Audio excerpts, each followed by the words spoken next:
ప్రభుజీ దండవత్ हरे ప్రణామాలు कृष्ण ప్రభుజీ. प्रभु जी दंडवत प्रणाम। हरे कृष्ण प्रभु जी दंडवत प्रणाम। हरे कृष्ण प्रभु जी दंड प्रणाम। हरे हरे कृष्ण कृष्ण प्रभु जी दंड हरे प्रणाम। कृष्ण प्रभु जी హరే दंड కృష్ణ हरे कृष्ण ప్రభుజీ दंड దండవత్ ప్రణామాలు ప్రభుజీ. हरे कृष्ण దండవత్ అందరికీ హరే కృష్ణ అందరికి ఈరోజు క్లాస్ కి స్వాగతం సుస్వాగతం.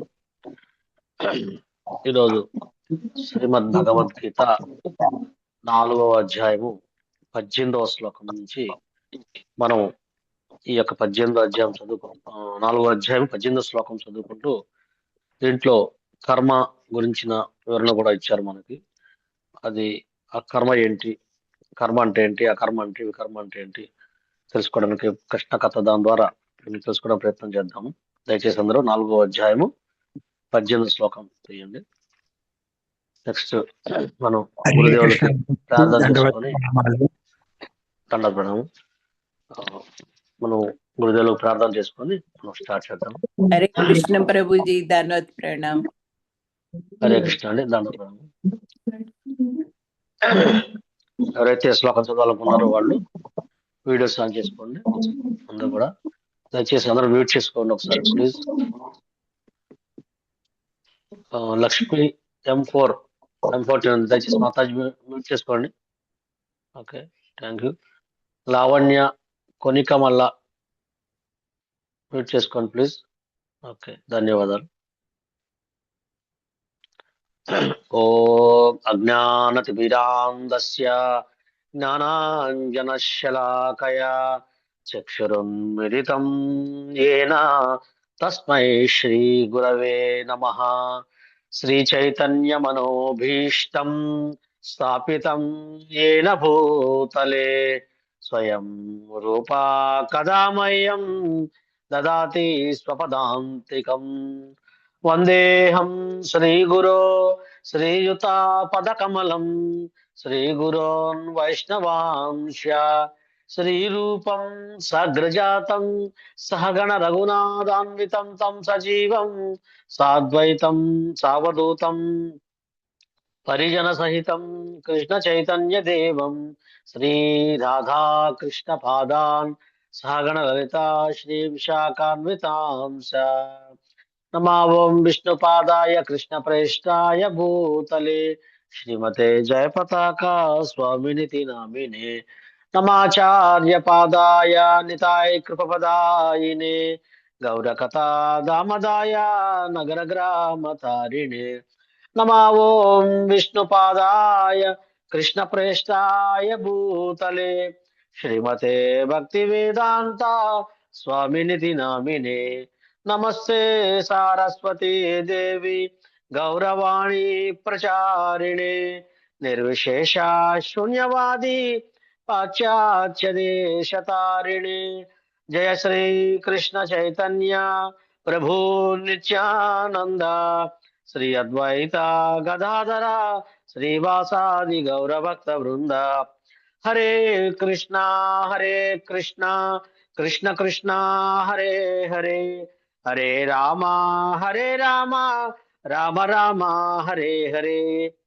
మూకం కరోతి వాచాలం భంగుం లంఘయతే గిరిం యత్ కృపాకరం తమహం వందే శ్రీగురుం దీనతారిణం పరమానంద మాధవం శ్రీ చైతన్య విశ్వరం. హరి ఓం తత్సం. వాంఛా కల్పతరుభ్యశ్చ కృపా సింధుభ్య ఏవ చ పతితానాం పావనేభ్యో వైష్ణవేభ్యో నమో నమః. అనంత కోటి వైష్ణవ భక్త వృంద की जय. నమాచార్య శ్రీ హరిదాస్ ఠాకూర్ की जय. శిల ప్రపాత్ की जय. శిల గురుదేవ్ की जय. నితాయ గౌర పరిమానందే హరి హరి హరి బోల్. హరే కృష్ణ. అందరికీ భక్తులందరికీ స్వాగతం సుస్వాగతం. మనము దయచేసి ఈ సమయంలో ఎవరైనా జపం చేస్తూ ఉన్నట్టయితే దయచేసి మీ జపాన్ని ఆపవేయమని కోరుకుంటున్నాము. జపం క్లాస్ వింటూ జపం చేయటం అనేది సరైన వైఖరి కాదు. ఎవరైనా అలా చేస్తూ ఉన్నట్టయితే మాత్రం దయచేసి మన యొక్క అటెన్షన్ డైవర్ట్ అయ్యి ఈ ప్రభుపాదుల వారి దివ్య ఆధ్యాత్మిక విషయాలు మనం ఒక్క సెంటెన్స్ అయినా మన జీవితంలో పరిపూర్ణంగా మార్చగలదు. ఒక్క సెంటెన్స్, ఒకే ఒక్క సెంటెన్స్ మార్చివేయగలదు. నేను ఈరోజు అటువంటి సెంటెన్స్ లో ఉన్న ఒకటి రెండు స్టోరీస్ చెప్తాను. అది ఎవరైతే కాన్సన్ట్రేషన్ తో ఖచ్చితంగా విన్నట్టయితే అది మీ హృదయం మీద బలమైన ముద్ర పడుతుంది. ఖచ్చితంగా ఒక్క సెంటెన్స్ ఆ భక్తులు, ఒక ఉన్నతమైన ఆచార్యులు, ఉన్నతమైన శిష్యులు కనుక చెప్పిన మాట కనుక మనము ఒక్క సెంటెన్స్ మన జీవితాన్ని పూర్తిగా మార్చివేస్తుంది. అటువంటి ఒక సెంటెన్స్ కూడా నేను ఈరోజు చెప్తాను నేను. అది ఎంతమందికి ఈ హృదయం మీద ముద్ర వేస్తుంది అనేది అది తెలుస్తుంది. ముందుగా మనము అందరికీ కూడా నూతన ఆంగ్ల సంవత్సర శుభాకాంక్షలు అందరికీ, భక్తులందరికీ కూడాను. ఈ ఆంగ్ల సంవత్సరం ద్వారా మనం అందరం కూడాను కృష్ణ చైతన్యంలో మరింతగా పురోగమించి శిల ప్రభుపాదుల వారి యొక్క ఏదైతే వారు మనకి చెప్తున్నారో విశుద్ధ భక్తి గుణములు రమ్మని, అలా మనందరం ఒకరు సహకరించుకుంటూ అక్కడ ఏ వయసు వారైనప్పుడు కూడా మనందరం మీ ప్రేమని అందరికీ పంచుతూ, అలాగే మాకు కూడా పంచుతూ, మీరు కూడా నన్ను ప్రోత్సహిస్తూ, మనమందరం అంతిమంగా ప్రభుపాదుల వారు ఏదైతే గమ్యం నిర్వహించారో అటువైపు మనందరం కొనసాగాలని, అలాగే మీతో పాటు ఎవరైతే ఉన్నారో వారికి కూడా భక్తిని పంచాలని చెప్పేసి మేము ప్రార్థిస్తున్నాము. దయచేసి ఈ కృష్ణ చైతన్యం ఈ ఆంగ్ల సంవత్సరంలో దయచేసి మేము కూడా మరింతగా మా గురువు సేవ చేయాలని పెద్దవారు చాలా మంది ఉన్నారు ఇక్కడ. దయచేసి మీ బిడ్డగా మమ్మల్ని ఆశీర్వదించి దయచేసి ఆశీర్వదించండి. హరే కృష్ణ. హరే కృష్ణ ప్రభు. మీకు ఆంగ్ల సంవత్సరం కృష్ణ హరే కృష్ణ. ధన్యవాదాలు. హరే కృష్ణ ప్రభుజీ, దండవత్ ప్రణామాలు ప్రభుజీ. హరే కృష్ణ, దండవత్ ప్రణామాలు. మీరు కూడా మమ్మల్ని ఆశీర్వదించండి, బాగా ముందుకెళ్ళాలి శ్రీకృష్ణ చైతన్యంలో. ఖచ్చితంగా మనం అందరికీ కూడా మనం గురువు కనెక్ట్ అయి ఉన్నాం కాబట్టి నేను ఆ గురువు మనల్ని ఎలా శ్రద్ధగా చూస్తాడనే విషయం, అంటే ఇక్కడ మనం ఇవాళ దీంట్లో కర్మ, అకర్మ, వికర్మ అనే గురించి 3 అంశాలు చెప్పుకుంటూ, మరి అకర్మలో మనం కర్మ ఎలా చేయాలనే అంశాన్ని మనం చేసుకుంటే మనకి చాలా సింపుల్. ఈ శ్లోకం చాలా సింపుల్ గా ఉంది. మనం పెద్దగా దీంట్లో చర్చించుకున్నాము. ముందు 4వ అధ్యాయము 18వ శ్లోకము చర్చించుకున్నాము. హరే కృష్ణ ప్రభుజీ. హరే కృష్ణ. కర్మణ్యః కర్మయః పశ్యేద కర్మణి చ కర్మయః స బుద్ధిమన్ మనుష్యేషు సయుక్తా కృత్స కర్మకృత్. కర్మణి అకర్మయః పశ్యేత్ అకర్మణి చ కర్మయా సహ బుద్ధిమాన్ మనుష్యేషు సయుక్తా కర్మకృత్. కర్మణి కర్మలో, అకర్మ కర్మరాహిత్యమును, యహ ఎవడైతే, పశ్యేత్ చూచునో, అకర్మణి కర్మరాహిత్యములో, చ కూడా, కర్మను, యహ ఎవడైతే, సహ అతడు, బుద్ధిమాన్ బుద్ధిమంతుడు, మనుష్యేషు మానవులలో, సహ అతడు, యుక్త దివ్యస్థితిలో ఉన్నట్టివాడు, కృత్ అన్ని కర్మలలో నెలకొన్నప్పటికీ. కర్మలో అకర్మను మరియు అకర్మలో కర్మను చూసేవాడు మానవులలో బుద్ధిమంతుడు.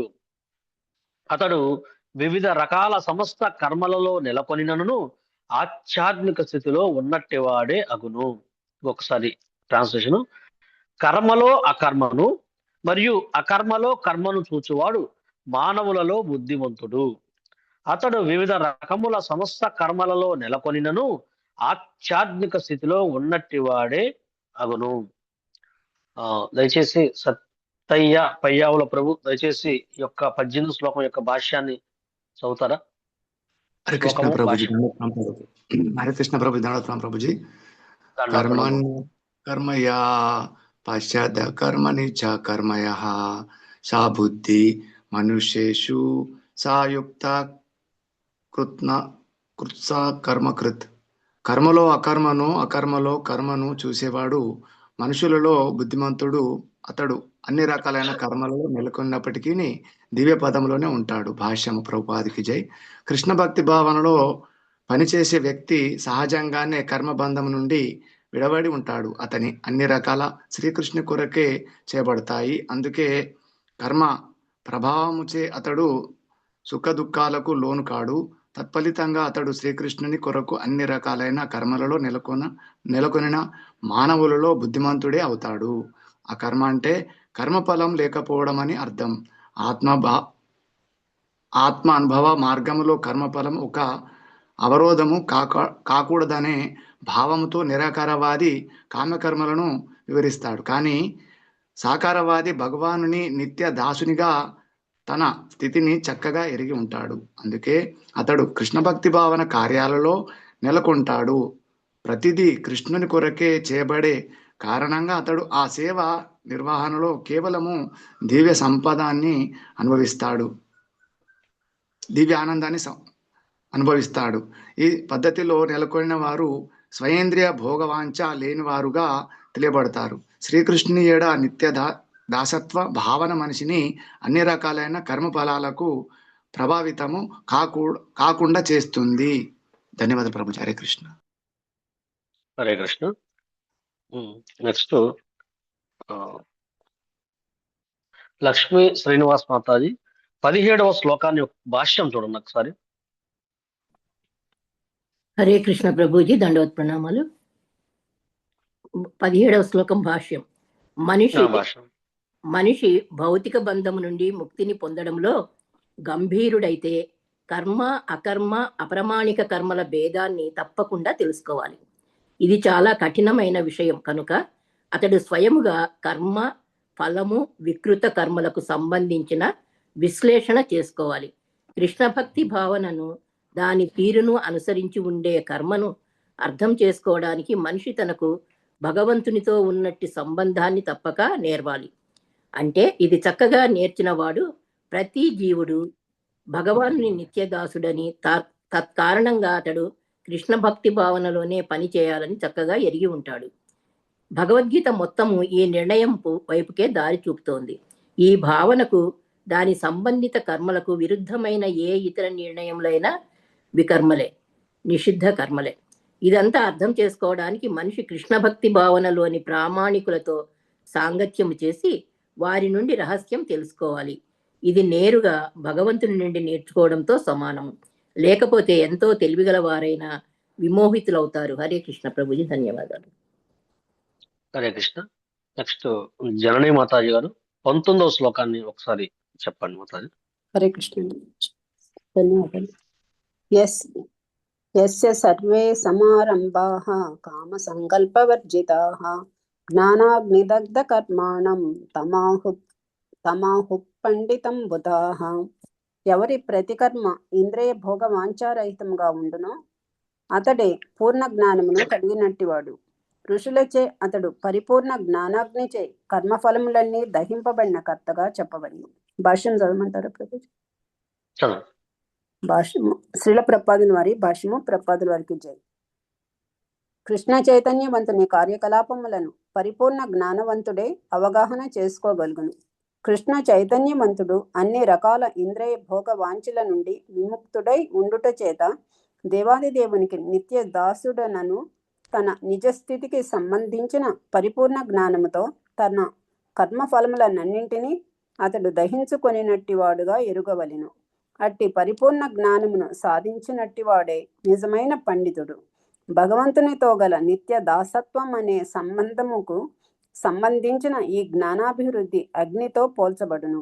అట్టి అగ్ని ఒక్కసారి రగిలింపబడగానే అది అన్ని రకములైన కర్మఫలములను సమూలముగా దహించి వేయును. హరే కృష్ణ ప్రభుజీ, ధన్యవాదాలు. హరే కృష్ణ. ఒక్కసారి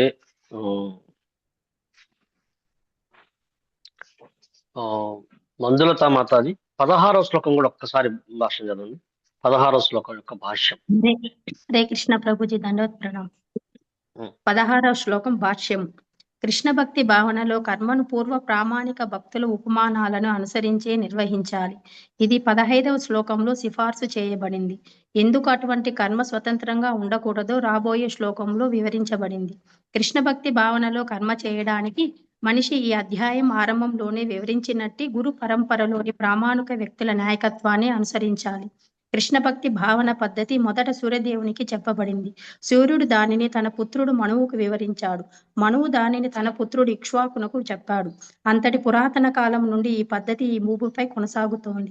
అందుకే మనిషి గురు పరంపరలోని పూర్వ ప్రామాణికుల అడుగుజాడలలోనే అనుసరించాలి. లేకపోతే ఎంతో తెలివిగల వారైనా కృష్ణ భక్తి భావనలోని ప్రామాణిక కర్మల విషయంలో మోహితులవుతారు.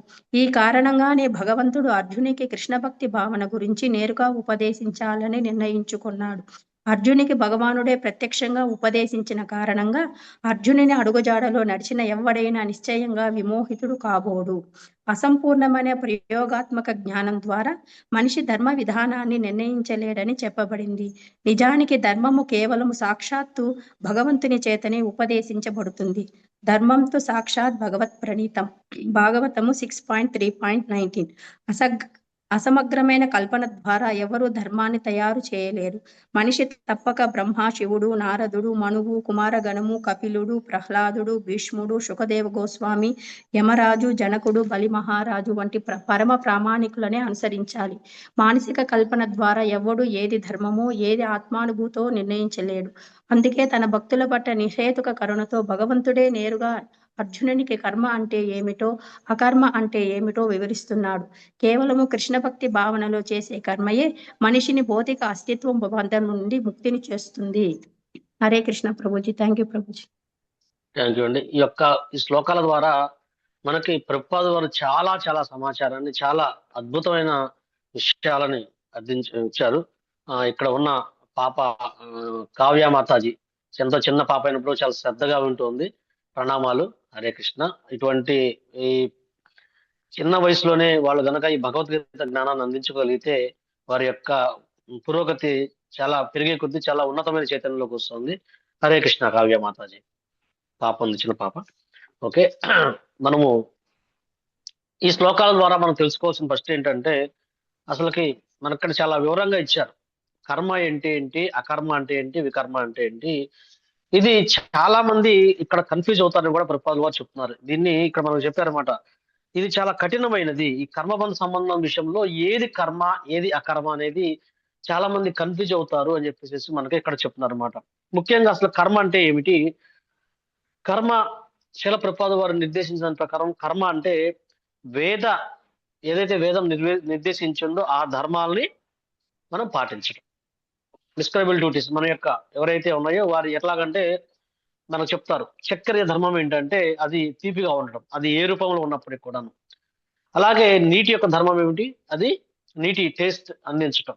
ఎందుకంటే నీటి యొక్క దాంట్లో భగవంతుడు రసోహమప్సు కౌంతేయ, అది నీటి తన రుచిని గుణాన్ని అందిస్తుంది. అది క్యూబ్స్ రూపంలో ఉన్నప్పుడు కానీ ఎలా ఉన్నప్పటికీ కూడాను. అలాగే మరి వాడి చేప యొక్క ధర్మం ఏంటి? అది నీళ్లలో ఉండటం. అది ఆ చేపను తీసుకొచ్చి మనం గనక ఒక మంచి గదిలో ఏసీలో ఉంచినప్పటికి కూడాను, లేకపోతే దానికి దూరదర్శనం చూపించినప్పటికి కానీ, రకరకాల హిందూ వినోదాలు పెట్టినప్పుడు కానీ అది ఉండలేదు. ఎందుకంటే దాని యొక్క ధర్మం ఏమిటంటే అది సహజంగా నీళ్ళలో ఉండటం అనమాట. అందుకని ఇక్కడ ఏం చెప్తున్నారు, ఇక్కడ కర్మ అకర్మ వికర్మ అంటే, కర్మ అంటే ఏంటంటే మనం నిర్దేశన ధర్మాన్ని పాటించటము. అయితే మరి ఈ నిర్దేశన ధర్మాలు పాటించడం వల్ల ఏమవుతుందంటే మనం కొంత పుణ్య ఫలితాలు వస్తాయి. దాని ద్వారా మళ్ళా మనము కొంత ఈ యొక్క జన్మ చక్రంలోకి మళ్ళా వస్తూ ఉండాలి. ఎందుకంటే పుణ్యకర్మ చేస్తే దాన్ని ఖచ్చితంగా ఆ పుణ్యకర్మ ఫలితం అనుభవించాల్సిందే ఉంటుందన్నమాట. అలాగే వికర్మ అంటే ఏంటి?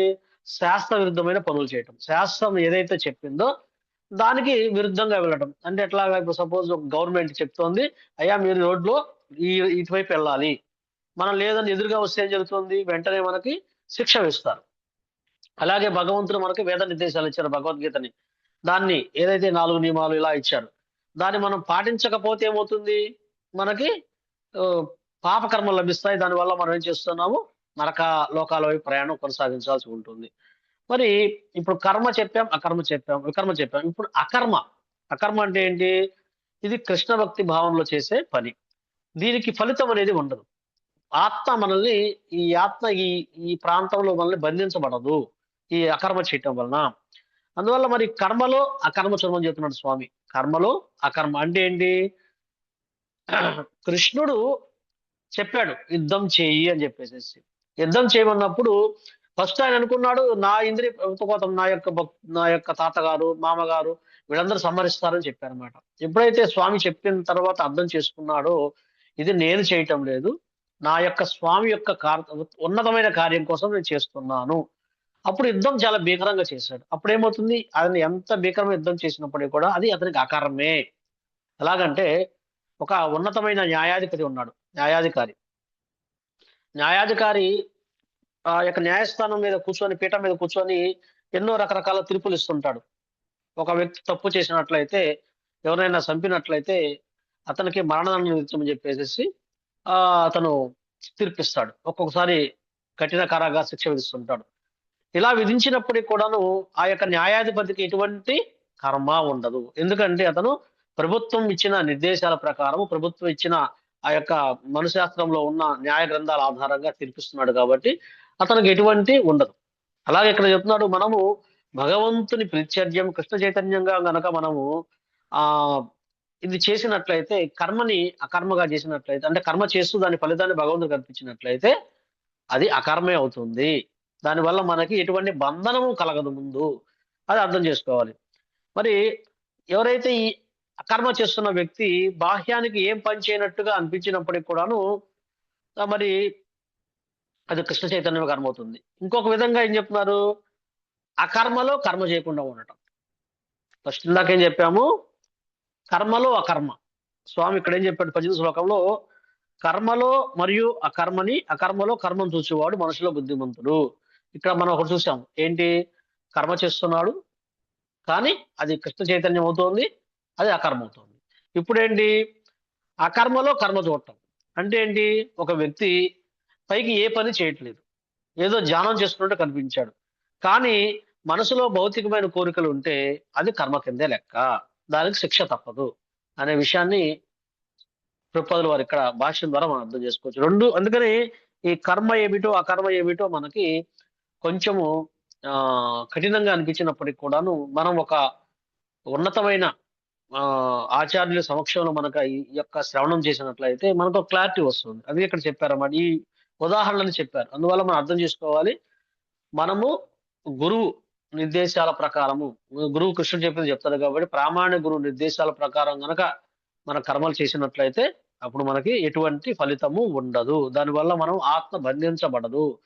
లేకపోతే ఏంటంటే ఒక పెన్ను ఇచ్చినా, పెన్ను తీసుకున్నా సరే మనకి దాని యొక్క ఫలితము ఉండాల్సిందే. అందుకే ఇప్పుడు మనం సపోజు మనం భగవంతునికి నివేదన చేస్తున్నాం, మరి ప్రతి ఆహారంలోనూ కొన్ని జీవరాశి ఉంటుంది, అది కొంచెం నశింపోస్తుంటుంది అనమాట. అందువల్ల మనము దాన్ని చక్కగా వండి దాన్ని భగవంతు అర్పితంగా చేసినట్లయితే, భగవంతునికి అర్పించి భగవంతుని కోసమే మనం వండినట్లయితే దానివల్ల ఏదైనా దుష్కర్మ వచ్చినప్పుడు కూడాను మనకి అది అంటది. ఎందుకంటే అది కృష్ణునికి అర్పించి తర్వాత గురువుకి అర్పించి మనం తీసుకుంటున్నాం కాబట్టి, అది ప్రసాదం కింద తీసుకుంటున్నాం కాబట్టి మనకి కర్మ అంటబడదు అనే విషయం చెప్తున్నారు అనమాట. మరి తర్వాత మనకి ఈ సందర్భానుసారంగా కొన్ని శ్లోకాలు కూడా మనం ప్రభుపాదుల వారు భాష్యం ద్వారా అర్థం చేసుకోవచ్చు. కొన్ని శ్లోకాలు ముఖ్యంగా భగవద్గీత 2వ అధ్యాయము 47వ శ్లోకంలో, సునీత కంఠమనేని చదవగలరా మాతాజీ? 2వ అధ్యాయము 47వ శ్లోకము. చదువుతా ప్రభుజీ. హరే కృష్ణ. Thank you. ఇంకా ఎవరైనా చదవాలనుకుంటే వీడియోస్ ఆన్ చేస్తే మేము చెప్తాం. 47 ప్రభుజీ. 2వ అధ్యాయము 47వ శ్లోకం. భాష్యం. ఇచ్చట ఆలోచించవలసిన విషయములు 3 ఉన్నవి. వేదాదులచే విధింపబడిన ధర్మములు, కర్మలు, దుష్కర్మము. మాతాజీ ట్రాన్స్లేషన్ చదువు మాతాజీ చాలు. శ్లోకము లేదా శ్లోకం ట్రాన్స్లేషన్ చదవండి చాలు, ఎందుకంటే భాష్యం చాలా ఉంది.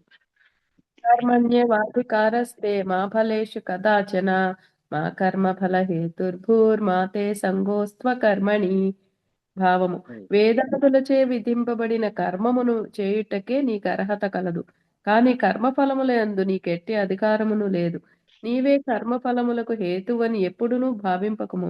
ధర్మమును నిర్వహింపకుండా ఉండుట అందు ఎప్పుడును ఆసక్తుడవు కాకుము. Thank you Prabhuji. హరే కృష్ణ. ఇక్కడ మనకు చాలా చక్కని ఉదాహరణ ఉంది 2వ అధ్యాయం 47 శ్లోకంలో. నీ విద్యుక్త ధర్మాన్ని, అంటే ఇప్పుడు మనం కర్మ వీటి గురించి చెప్పుకున్నప్పుడు ఎవరైతే ధీరుడు అని చెప్తున్నాడు స్వామి, ధీరుడు ఎవరు ఉండాలని చెప్తున్నాడు. అందుకే ఇక్కడ ఈ శ్లోకాలు తీసుకుంటే, నీ విద్యుక్త ధర్మాలను నిర్వర్తించడానికి నీకు అధికారం ఉంది, కానీ కర్మ ఫలంలో కాదు. నీ కర్మ ఫలాలకి నీవే కారణం అని కూడా నువ్వు ఎప్పుడు కూడాను భావించమాక అసలుకి. అందుకని అట్లాగే నీవు అట్లా ఆలోచించి నీ విద్యుత్ ధర్మం చేయటం నువ్వు ఎప్పుడు కూడాను ఆసక్తికి వీడుటలో అంటే పని చేయకుండా ఉండమాకు అని చెప్పేసి చాలా చక్కగా స్వామి మనకి నిర్దేశం ఇస్తున్నాడు. తర్వాత మనం దీని గురించి ఉదాహరణ చేసుకుంటే 3వ అధ్యాయము 9వ శ్లోకము లావణ్య కొనిక మల్ల మాతాజీ చదవగలరా? 3వ అధ్యాయము 9వ శ్లోకం ఒకసారి చూడండి మాతాజీ. చదువుతా ప్రభుజీ. ఆ శ్లోకము దాని ట్రాన్స్లేషన్ చదవండి. యజ్ఞదాత్ కర్మణోన్యత్ర లోకోయం కర్మ బంధనః తద్ధర్మం కర్మ కౌంతేయ ముక్త సంగః సమాచర. విష్ణు కొరకు యజ్ఞ రూపంలో చేసే కర్మను చేయాలి, లేకపోతే ఈ భౌతిక జగత్తులో కర్మ బంధకారం అవుతుంది. అందుకే ఓ పుత్ర, అతని ప్రీత్యర్థమే నీ కర్మలను చేయవలసింది. ఆ ప్రకారంగా నీవు సర్వదా బంధ విముక్తుడివై ఉంటావు. హరే కృష్ణ ప్రభుజీ. హరే కృష్ణ. ఇక్కడ మనకి చాలా ముఖ్యమైన సందేశం అందిస్తున్నాడు అన్నమాట. అందులో మనం ఏం చేయాలి, ఎలాంటి కర్మలు చేయాలి. అందుకని మనం విష్ణు కొరకే నతే స్వార్థగతి విష్ణు అంటే మన యొక్క స్వార్థం ఏంటి? ఎప్పుడు విష్ణువు ప్రత్యర్థము మనము కర్మ చేయాలి, విష్ణువు లేదా కృష్ణుడు. అందుకని అలా గనక చెయ్యకపోతే అది మనకి భౌతిక బంధనానికి కారణమవుతుంది.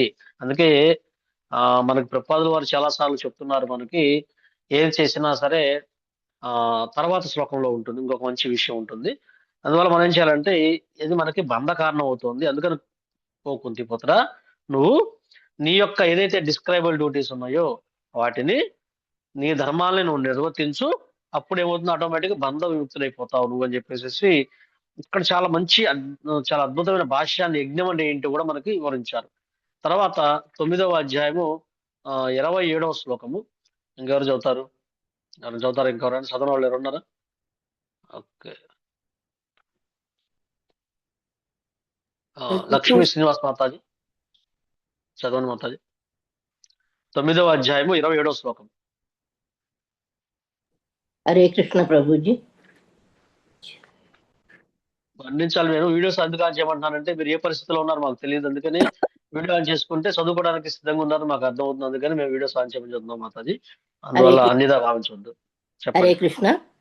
యత్కరోషి యదస్నాసి యజ్ఞహోషి దదాసి యత్తపస్యసి కౌంతేయ తత్కురుష్వ మదర్పణం. ఓ కుంతిపుత్ర, నీవు ఏది చేసినా, ఏది భుజించినా, ఏది ఆహుతి ఇచ్చినా, ఏది దానము చేసినా, ఏ తపస్సు చేసినా దానిని నాకు సమర్పణగా చేయవలసినది. హరే కృష్ణ ప్రభు. ఇక్కడ మనకి అంతిమంగా ఏం చేయాలి? మనం ఏం చేసినా సరే, ఏం తపస్సు చేసినా సరే, ఏం భోజిస్తాము సరే, ఏం హోమం చేస్తామో, ఏం దానం చేస్తావో, ఏం తపస్సు చేస్తావో వాటిని పూర్తిగా కృష్ణుడికి అర్పించండి. అంటే మనం ఆయనకు అర్పించినట్లయితే అప్పుడు మనకి ఎటువంటి కర్మ అనేది ఉండదు. మనం చూసామంటే ఇప్పుడు చాలా మంది అన్నదానము, వస్త్రదానము, విద్యాదానము, కన్యాదానము రకరకాల దానాలు చేస్తున్నారు. అంటే ఒక విధంగా దానం చేసే గుణం కలగడం మంచిదే. అయితే ఇక్కడ ఏం చెప్తున్నారు, ఆ దానాన్ని గనక మన ప్రీత్యర్జ మనం చేసినట్లయితే అది మనకి ఇంద్రియ భోగంగా మారి చివరికి మన బంధన కారణం అవుతుంది. అదే భగవత్ ప్రీత్యర్జంలో ఒక గురువు నిర్దేశంలో చేసినట్లయితే అది బంధన కారణం అవుతుంది. ఎలాగంటే ఒక చిన్న ఉదాహరణ, ఒక వ్యక్తి మంచి ధనవంతుడు, జాలి గుణం కలిగిన వ్యక్తి. మరి ఈ జాలి గుణం కలిగిన వ్యక్తికి ఒకసారి ఒక స్కూల్కి వెళ్ళాడు. మరి అతనికి ఒక పిల్లవాడిని చూసినప్పుడు అతను పోషకాహార లోపంతో బాధపడుతున్నాడేమో అని చెప్పేసి అనిపించింది. వెంటనే ఏం చేశాడు, ఆయన అనుకున్నాడు ఆ గుడ్లు చాలా ఆరోగ్యానికి మంచిది అని చెప్పేసి ఏం చేశాడు, ఆ యొక్క స్కూల్లో ఉన్న పిల్లలందరికీ కూడాను ఒక 500 కోడిగుడ్లు డిస్ట్రిబ్యూట్ చేశాడు. ప్రతి వారం నేను ఇస్తాను, పిల్లలకి పంచండి అని చెప్పి చెప్పాడు అన్నమాట. ఇప్పుడు అతను మంచి ఉద్దేశంతో ఏదో ఆ పోషకాహార లోపంతో వస్తున్నాడని చెప్పేసి అతను అనుకున్నాడు. కానీ ఇక్కడ ఏం జరిగిందంటే ఈ కర్మ చేయటం వల్ల అతనికి బంధ కారణమైంది.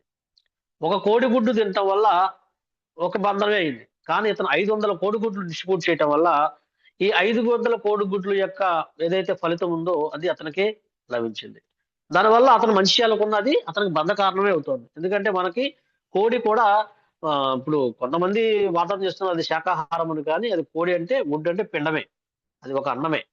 అందుకని మనకి నిషిద్ధమైన ఆహారం. అందువల్ల మనం చూసారా, అతను మంచి కర్మ చేయాలనుకున్నప్పుడు కూడా ఒక ప్రామాణికమైన వ్యక్తి ఆచరించకపోవటం వలన అతను చేయలేదు. అలాగే ఇంకొక భక్తుడు చూశాడు. ఆయన ఆ పిల్లవాడిని అదే స్కూల్కి వెళ్ళారు. పిల్లకి పోషకాహార లోపంతో బాధపడుతున్న పిల్లలు చూశారు. వెంటనే ఆయన ఏం చేశారు, వెంటనే తన ప్రామాణికమైన గురువుని సంప్రదించి ఏదైతే ఉందో తన యొక్క ఇవ్వాలనుకున్న ఆ అమౌంట్ ని ఏదైతే మందిరానికి ఇచ్చినట్లయితే మందిరం వారు చక్కగా మరి ఆ ఆహారం తయారు చేసి ఈ కిచడీ లాంటిది తయారు చేసి అది శ్రీ శ్రీ భగవంతునికి రాధాకృష్ణచంద్రుడికి నివేదన చేసి దాన్ని తీసుకువెళ్ళి ఆ పిల్లలకి పేషెంట్ పెట్టినట్లయితే వాళ్ళకి ఉన్నతమైన చైతన్యం బాగుపడింది, వాళ్ళకి ఆరోగ్యం కూడా సక్రమంగా ఉంది. అందువల్ల మనం అర్థం చేసుకోవాల్సింది ఈ రెండు వ్యక్తులు ఏదైతే ఉన్నారో ఇతనికి బంధ కారణం కాలేదు. అతను ఇద్దరు కర్మ చేశారు. ఇద్దరు కర్మ చేసినప్పటికి కూడాను ఇది నీ కర్మ అతనికి బంధ కారణమైంది. అతని ఈ కర్మ అనేది అతని బంధన కారణం రాలేదు. పైగా పుణ్యకార్యాలు కూడా కాదు, పుణ్యకార్యాలు లెక్కలో కూడా రాలేదన్నమాట. ఇది కేవలం కృష్ణ ప్రీత్యర్జం చేస్తున్నాడు. అందువల్ల మనం అర్థం చేసుకోవాలి ఈ కర్మ అకర్మ అని చెప్పేసి మనం ఆ విధంగా చూసుకుంటే ఏం చేసినా సరే ఏం అర్పించినా సరే మనము భగవంతునికి అర్పించాలి. మనకి చైతన్య చరితామృతంలో ఒక శ్లోకం, ఒక చిన్న స్టోరీ ఉంటుంది. ఆయన కోలావేచ శ్రీధర్ అని చెప్పేసి ఒక చైతన్య మహాప్రభు దగ్గర ఆయన ఉండే ప్రాంతంలో ఉంటాడు. కోలావేచ శ్రీధర్ ఆయన చేసేది చాలా పేదరికమైన, చాలా పేదవాడు. ఆయన చాలా అరటి దొప్పలు అవన్నీ అమ్ముతూ గంగానది తీరంలో ఉంటాడనమాట. అరటి దొప్పలు అవన్నీ అమ్ముకుంటూ ఉంటాడు. అయితే ఈ అరటి దప్పులు అమ్ముతూ తనకు వచ్చిన సంపాదనలో 50% డబ్బు ధనాన్ని అతను ఇచ్చేస్తుంటాడు అనమాట. భక్తుల ప్రీత్యర్జం ఇచ్చేస్తుంటాడు. ఏదైతే అతను చేసిన సేవలకు చైతన్య మహాప్రభు చాలా సంతోషిస్తాడు, చాలా చాలా సంతోషిస్తాడు. సంతోషించి ఆయన్ని అనుగ్రహిస్తాడు. అనుగ్రహిస్తే ఆయన అంటాడు, మళ్ళా నీకేం కోరుకోవాలంటే నేను నిశ్చితంగా కూడా ఇలాగే కావాలని కోరుకుంటున్నాను, ఎందుకంటే ఇలా ఉండటం వల్ల నేను మీ యొక్క అనుగ్రహాన్ని పొందాను. అది మంచి స్టోరీ, నేను ఒక 2 నిమిషాలు చెప్పాను. అందువల్ల అర్థం చేసుకోవాలంటే మనం చేసే ఆ ఏదైతే భగవత్ ప్రీత్యర్జం మనం చేసినట్లయితే ఇంత చిన్న కర్మ కూడా భగవంతుడు ఆయన స్వీకరిస్తాడు, ఆయన గమనిస్తున్నాడు మనం చేస్తున్న ఏ భావంతో చేస్తున్నాము. అందుకే మనసా వాచా కర్మన కూడా మనము కృష్ణ ప్రీత్యర్జము మనం చెప్పారు కదా, యత్కరోషి యదస్నాసి యజ్ఞుహోషి దదాస్యత్ యత్ తపస్యసి కౌంతేయ. ఆ విధంగా మనం చేసుకున్నట్లయితే మనము ఆ యొక్క కర్మ నుంచి ముక్తి అవుతాం. మరి ఇంకొకసారి చూసుకున్నట్టయితే చాలాసార్లు మనం ఉదాహరణ చెప్పుకుంటాం. ఒక వేటగాడు నారదముని అనే ఒక చెప్పినట్టయితే ఈ వేటగాడు ఎవరైతే ఉన్నాడో ఆయన ఇప్పుడు మనం చెప్పాం, ఇందా కర్మ చెప్పాం, వికర్మ చెప్పలేదు. ఇప్పుడు వికర్మ ఏం చెప్తున్నాడు, ఈ వేటగాడు ఏం చేస్తున్నాడు, జంతువుల్ని చంపి సగం చంపి వాటిని బాధ పెడుతున్నాడు. అంటే ఏంది, వేద నిర్దేశానికి వ్యతిరేకంగా చేస్తున్నాడు, హింస చేస్తున్నాడు. మరి ఆ విధంగా చేస్తున్న అది వికర్మ అతన్ని బంధించి పడేసే స్థితిలో అతను చాలా ఇబ్బంది పడిపోయే స్థితిలో ఉన్నప్పుడు అనుకోకుండా నారదుని యొక్క సాంగత్యంలోకి రావటం వలన ఆయన ఏం చేశాడు, ఆ వికర్మ చేసే వ్యక్తి ఉపదేశంతో తన యొక్క విల్లుని విరిచేసేసి భగవన్నామంతో స్మరణతో ఆయన స్మరణ చేస్తూ ఉంటాడు. మరి అప్పుడు కనీసము ఒక చీమను కూడా చంపే మనస్థితితో అతను లేదనమాట. అప్పుడు అతను ఖాళీగా ఉన్నట్టు కనబడుతున్నాడు, కానీ దివ్యనామాన్ని జపిస్తున్నాడు. దానివల్ల ఏమవుతుంది, అతనికి ఆధ్యాత్మికంగా అతను చాలా అత్యంత ఉన్నతమైన స్థితిలో ఉన్నాడు. అంటే ఇంతకుముందు పని చేస్తున్నట్టు కనిపించాడు, చాలా పని చేస్తున్నాడు ఆయన, కానీ అది అతనికి బంధ కారణమైంది. ఇప్పుడు ఏం చేస్తున్నాడు, దివ్యనామాలను జపిస్తూ తన యొక్క చైతన్యాన్ని పవిత్రీకరించుకుంటున్నాడు. ఇప్పుడు ఏమైంది, అది ఇతను ఇంతకుముందు వికర్మ అయింది, ఇప్పుడు అకర్మ అయినప్పటికీ కూడా అతను తన పని చేస్తున్నాడు. అంటే భగవంతుని దివ్యనామాలు జపిస్తూ ఉన్నాడు అన్నమాట. అప్పుడు అతనికి బంధ కారణము కూడా కాలేదు. ఈ విధంగా మనం అర్థం చేసుకోవాలన్నమాట.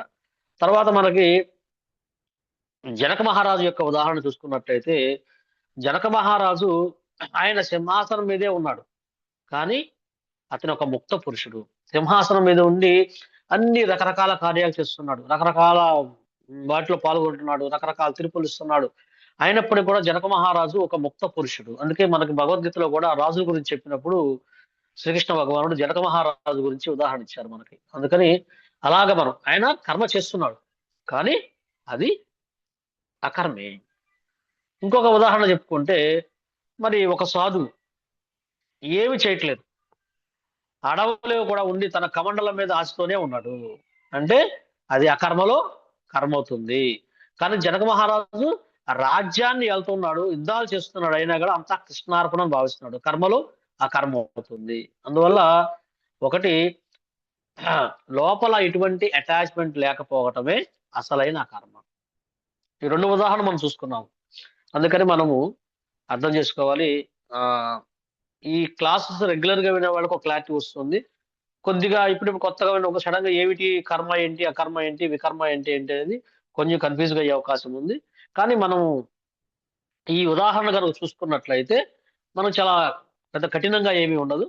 ఒకటి కర్మ అంటే మనము వేద నిర్దేశాల ప్రకారం చేయటము, వికర్మ అంటేనేమో మనము శాస్త్ర నిర్దేశాలకు వ్యతిరేకంగా పనిచేయటము. అకర్మ అంటే ఏంటంటే మనం పనిచేస్తున్నప్పుడే కూడా కృష్ణ ప్రీత్యర్థం చేయటము. ఇదే మనం యొక్క ద్వారా మనం తెలుసుకోవాల్సింది అనమాట. అందువల్ల ఇప్పుడు మనం ఏం చేయాలి, మన జీవితంలో దీన్ని ఎలాగా మనం అప్లై చేసుకోవాలి. అయ్యా మనం యొక్క ఉద్యోగం చేస్తున్నాము, వ్యాపారం చేస్తున్నాము, లేకపోతే నా కుటుంబం కోసం సంపాదిస్తున్నాము అనే కంటే కూడా ఇది నేను నా పిల్లలు గొప్ప వైష్ణవులు, వాళ్ళని వైష్ణవులుగా తీర్చిదిద్దడానికి కృష్ణుడు నాకు అవకాశం ఇచ్చాడు. అందువల్ల నేను మరి కృష్ణుడు నాకు ఇచ్చిన ఈ బాధ్యతను నిర్వర్తించడానికి నా కర్మ నేను కృష్ణ ప్రీత్యర్థం చేస్తాను అని గనక మనం భావన గనక ఉన్నట్లయితే అప్పుడు అది నా బాధ్యత అని మనం అనుకున్నట్లయితే అది ఆ కర్మే అవుతుంది. అలాగే మరి మాతాజీలు గృహస్థ ధర్మాలు నిర్వర్తిస్తూ నేను నా భర్త కోసమో నా పిల్లల కోసం వండుతున్నాను కాకుండా నేను కృష్ణ ప్రీత్యర్థము, నేను భోగం ఏదైతే ఉందో దివ్య ఆధ్యాత్మిక ప్రసాదాన్ని భగవంతునికి అర్పించి భగవంతుని తీసుకున్న ప్రసాదాన్ని నేను ఆ మహాప్రసాదంగా నేను తీసుకుంటాను అనే గనక మనం చేస్తున్నప్పుడు ఏమవుతుంది, అది ఆ విధంగా ఉండటం వల్ల ఏమవుతుంది, అది అకర్మ అవుతుంది. అప్పుడు ఏమవుతుంది, మనకి పని చేసేటప్పుడు మనకి ప్రశాంతంగా చక్కగా పని చేసుకోవచ్చు. నేను కృష్ణుడి కోసం దేవాదేవుడని కృష్ణ భగవానుడి కోసం చేస్తున్నాను. ఆయనకి ఏమి ఆకలి అవుతుంది చెప్పండి. రాధారాణి పెట్టిన ఆహారం పెట్టకుండా ఆమె ప్రతిరోజు పెడుతుంది. యశోదామాత ఆయనకి ఎన్నో రకరకాల ఆహార పదార్థాలు, మనం పెట్టే ఆహార పదార్థాలు ఏమాత్రం సంతృప్తి ఉంటాయి, కానీ భగవంతుడు సంతోష పెట్టాలని మనం చేస్తుండే ఆయన స్వీకరిస్తాడు. కాబట్టి అందుకోసం నేను వారికి వండి పెడుతున్నాను. వారు తీసుకున్న తర్వాత వారి ప్రసాదాన్ని గురువు సమర్పించి మనం తీసుకుంటే అది మహాప్రసాదం అవుతుంది. కాబట్టి అప్పుడు అక్కడ ఆ కర్మే మనం కర్మ చేస్తున్నట్టే కాదు. ఈ విధంగా మనం గనక చూసుకుంటే మనం దీన్ని ఈ విధంగా మనము ఉండగలం అన్నమాట. తర్వాత ఇంకొక ఉదాహరణ చెప్తాను.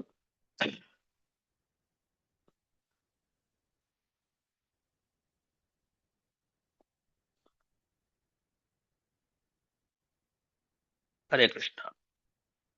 మాట అర్థమవుతుందండి, ఏదైనా కన్ఫ్యూజ్ గా ఉందా? అర్థమవుతుంది Prabhuji. Okay, clear. Thank you. అర్థమవుతుంది ప్రభు. హరే కృష్ణ. ఓకే అర్థమవుతుంది ప్రభుజీ. ఓకే అండి. ఇప్పుడు మనకి ఏం చెప్తున్నారు ఈ శ్లోకంలో, మనము ఎలా కర్మ చేయాలి అనేసి మనకి ఇక్కడ స్వామి చెప్పాడు. ఆ కృష్ణ చైతన్యంలో కర్మ చేయ వ్యక్తి సహజంగానే కర్మబంధం నుంచి ముక్తుడైపోతాడు. అతని కర్మలని శ్రీకృష్ణుని ప్రీతి కొరకే చేయబడుతుంది. ఇప్పుడు మనం చర్చించుకున్నాం అన్ని. కనుక అతని కర్మ ప్రభావం చేత సుఖ దుఃఖం గురికాడు. అతను కృష్ణుడి కొరకే అన్ని కార్యాలలో అన్ని రకాల కర్మల్లో నెలకొనను అతను బుద్ధిమంతుడుగానే పరిగణించబడతాడు. ఇప్పుడు మనం మందిరంలో చూసినట్టే మందిరంలో ఎన్నో రకాల సేవలు చేస్తుంటాం. ఒక వ్యక్తి శ్రీ విగ్రహారాధనలో పాల్గొంటాడు, ఒక వ్యక్తి అకౌంట్స్ వస్తుంటాడు, ఒక వ్యక్తి ఆ మందిరం మొత్తం శుభ్రపరుస్తుంటాడు. ఈ విధంగా చూసుకుంటే మరి అందరూ సమానమే. ఒక వ్యక్తి ఎక్కువ కాదు, ఒక వ్యక్తి తక్కువ కాదు, అందరూ కూడా కృష్ణుడి ప్రీత్యర్థమే కర్మ చేస్తున్నారు. కాబట్టి అది కృష్ణ చైతన్య కర్మ అని చెప్తున్నారు. అందుకే మనం చెప్తున్నారంటే ఎలా ఉండాలి మనము, మన యొక్క ధర్మం ఏంటంటే భగవంతుని యొక్క అంశలము, భగవంతుని సేవకులం మనము. అందుకే చెప్పాడు చైతన్య మహాప్రభు, జీవేర స్వరూపోయ్ కృష్ణేర నిత్యదాస్. మనం ఈ శ్లోకం అర్థం చేసుకోవాలి, మనం కృష్ణుడి యొక్క నిత్యదాసులం. కాబట్టి అకర్మను అర్థం చేసుకోవడానికి మనము ఒక రూపగోస్వామి ఒక శ్లోకాన్ని ఇచ్చారు మనకి. ఏమిటది, ఈ శ్లోకాన్ని మనం గనక అర్థం చేసుకుంటే ఈ అకర్మ మనం చేయొచ్చు. సింపుల్. అన్యాభిలాషిత శూన్యం జ్ఞాన కర్మాది అనావృతం ఆనుకూల్యేన కృష్ణానుశీలనం భక్తిరుత్తమ.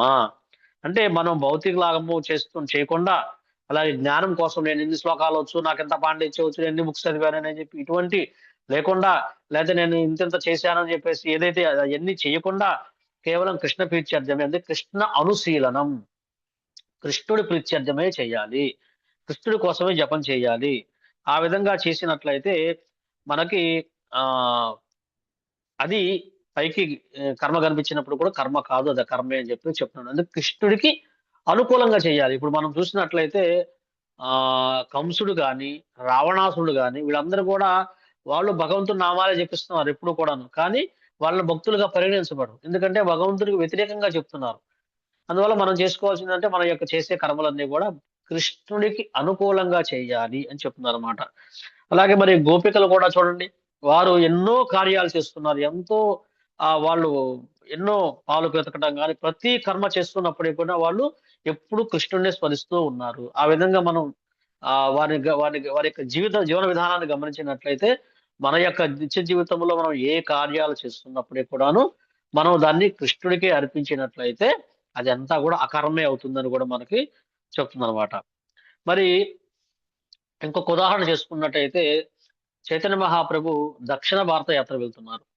దక్షిణ భారత యాత్ర వెళ్తున్నప్పుడు ఈ శ్లోకం ఏదైతే కర్మలో అకర్మ, అకర్మలో కర్మ అనే దానికి ఇక్కడ అంటే అకర్మలో కర్మ ఇట్లాంటి ఈ రెండు ఉదాహరణలకి ఒక చక్కటి ఉదాహరణ.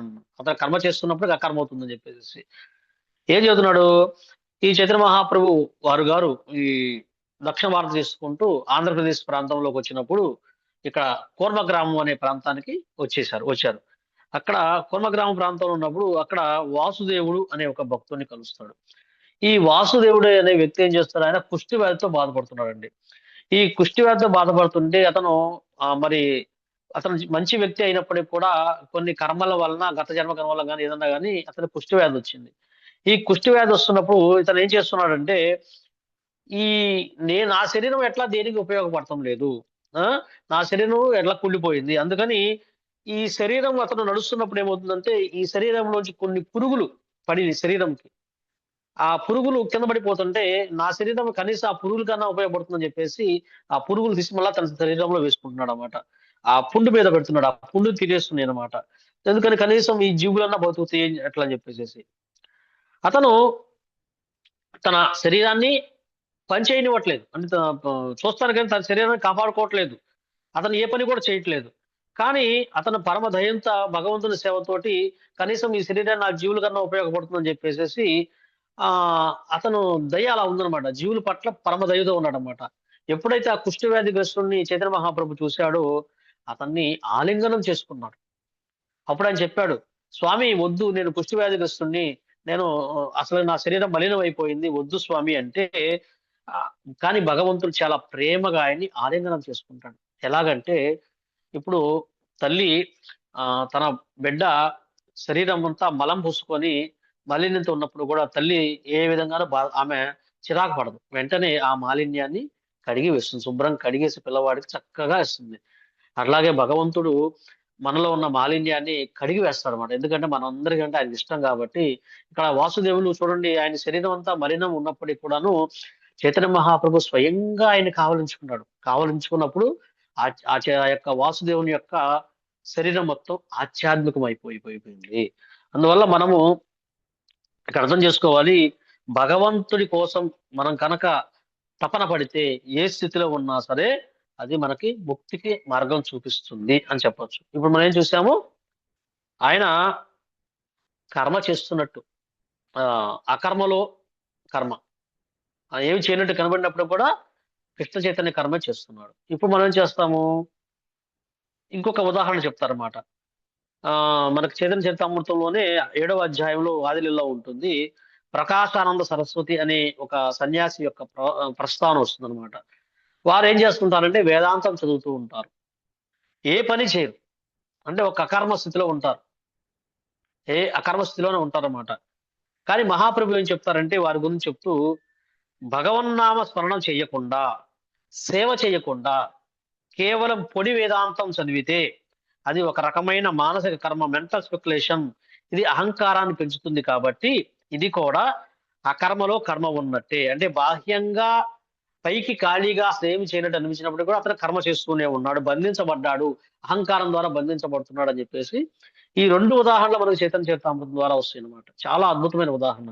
అందువల్ల మనం ఏం చేయాలంటే చక్కగా శిల ప్రభుపాదులు వారు చెప్పినట్టుగా కృష్ణ చైతన్యంలో ఉండటమే ఇప్పుడు మనం అర్థం చేసుకోవాల్సింది. శ్లోకం ద్వారా కృష్ణ చైతన్యంలో ఉండటమే మనకి మంచి సత్కర్మ. అది ఇంకంతే. మనం ఏ కర్మ చేస్తున్నప్పటికి కూడా మన కృష్ణ ప్రతిజ్ఞ చేస్తున్నాం కాబట్టి అది మనకి బంధ కారణం కాదు అనే విషయాన్ని మనం అర్థం చేసుకోవాలి చక్కగా. అది మనకి ఇచ్చిందనమాట. మనం ఈ శ్లోకాల ద్వారా మనం కొన్ని శ్లోకాలు సూచించుకున్నాము.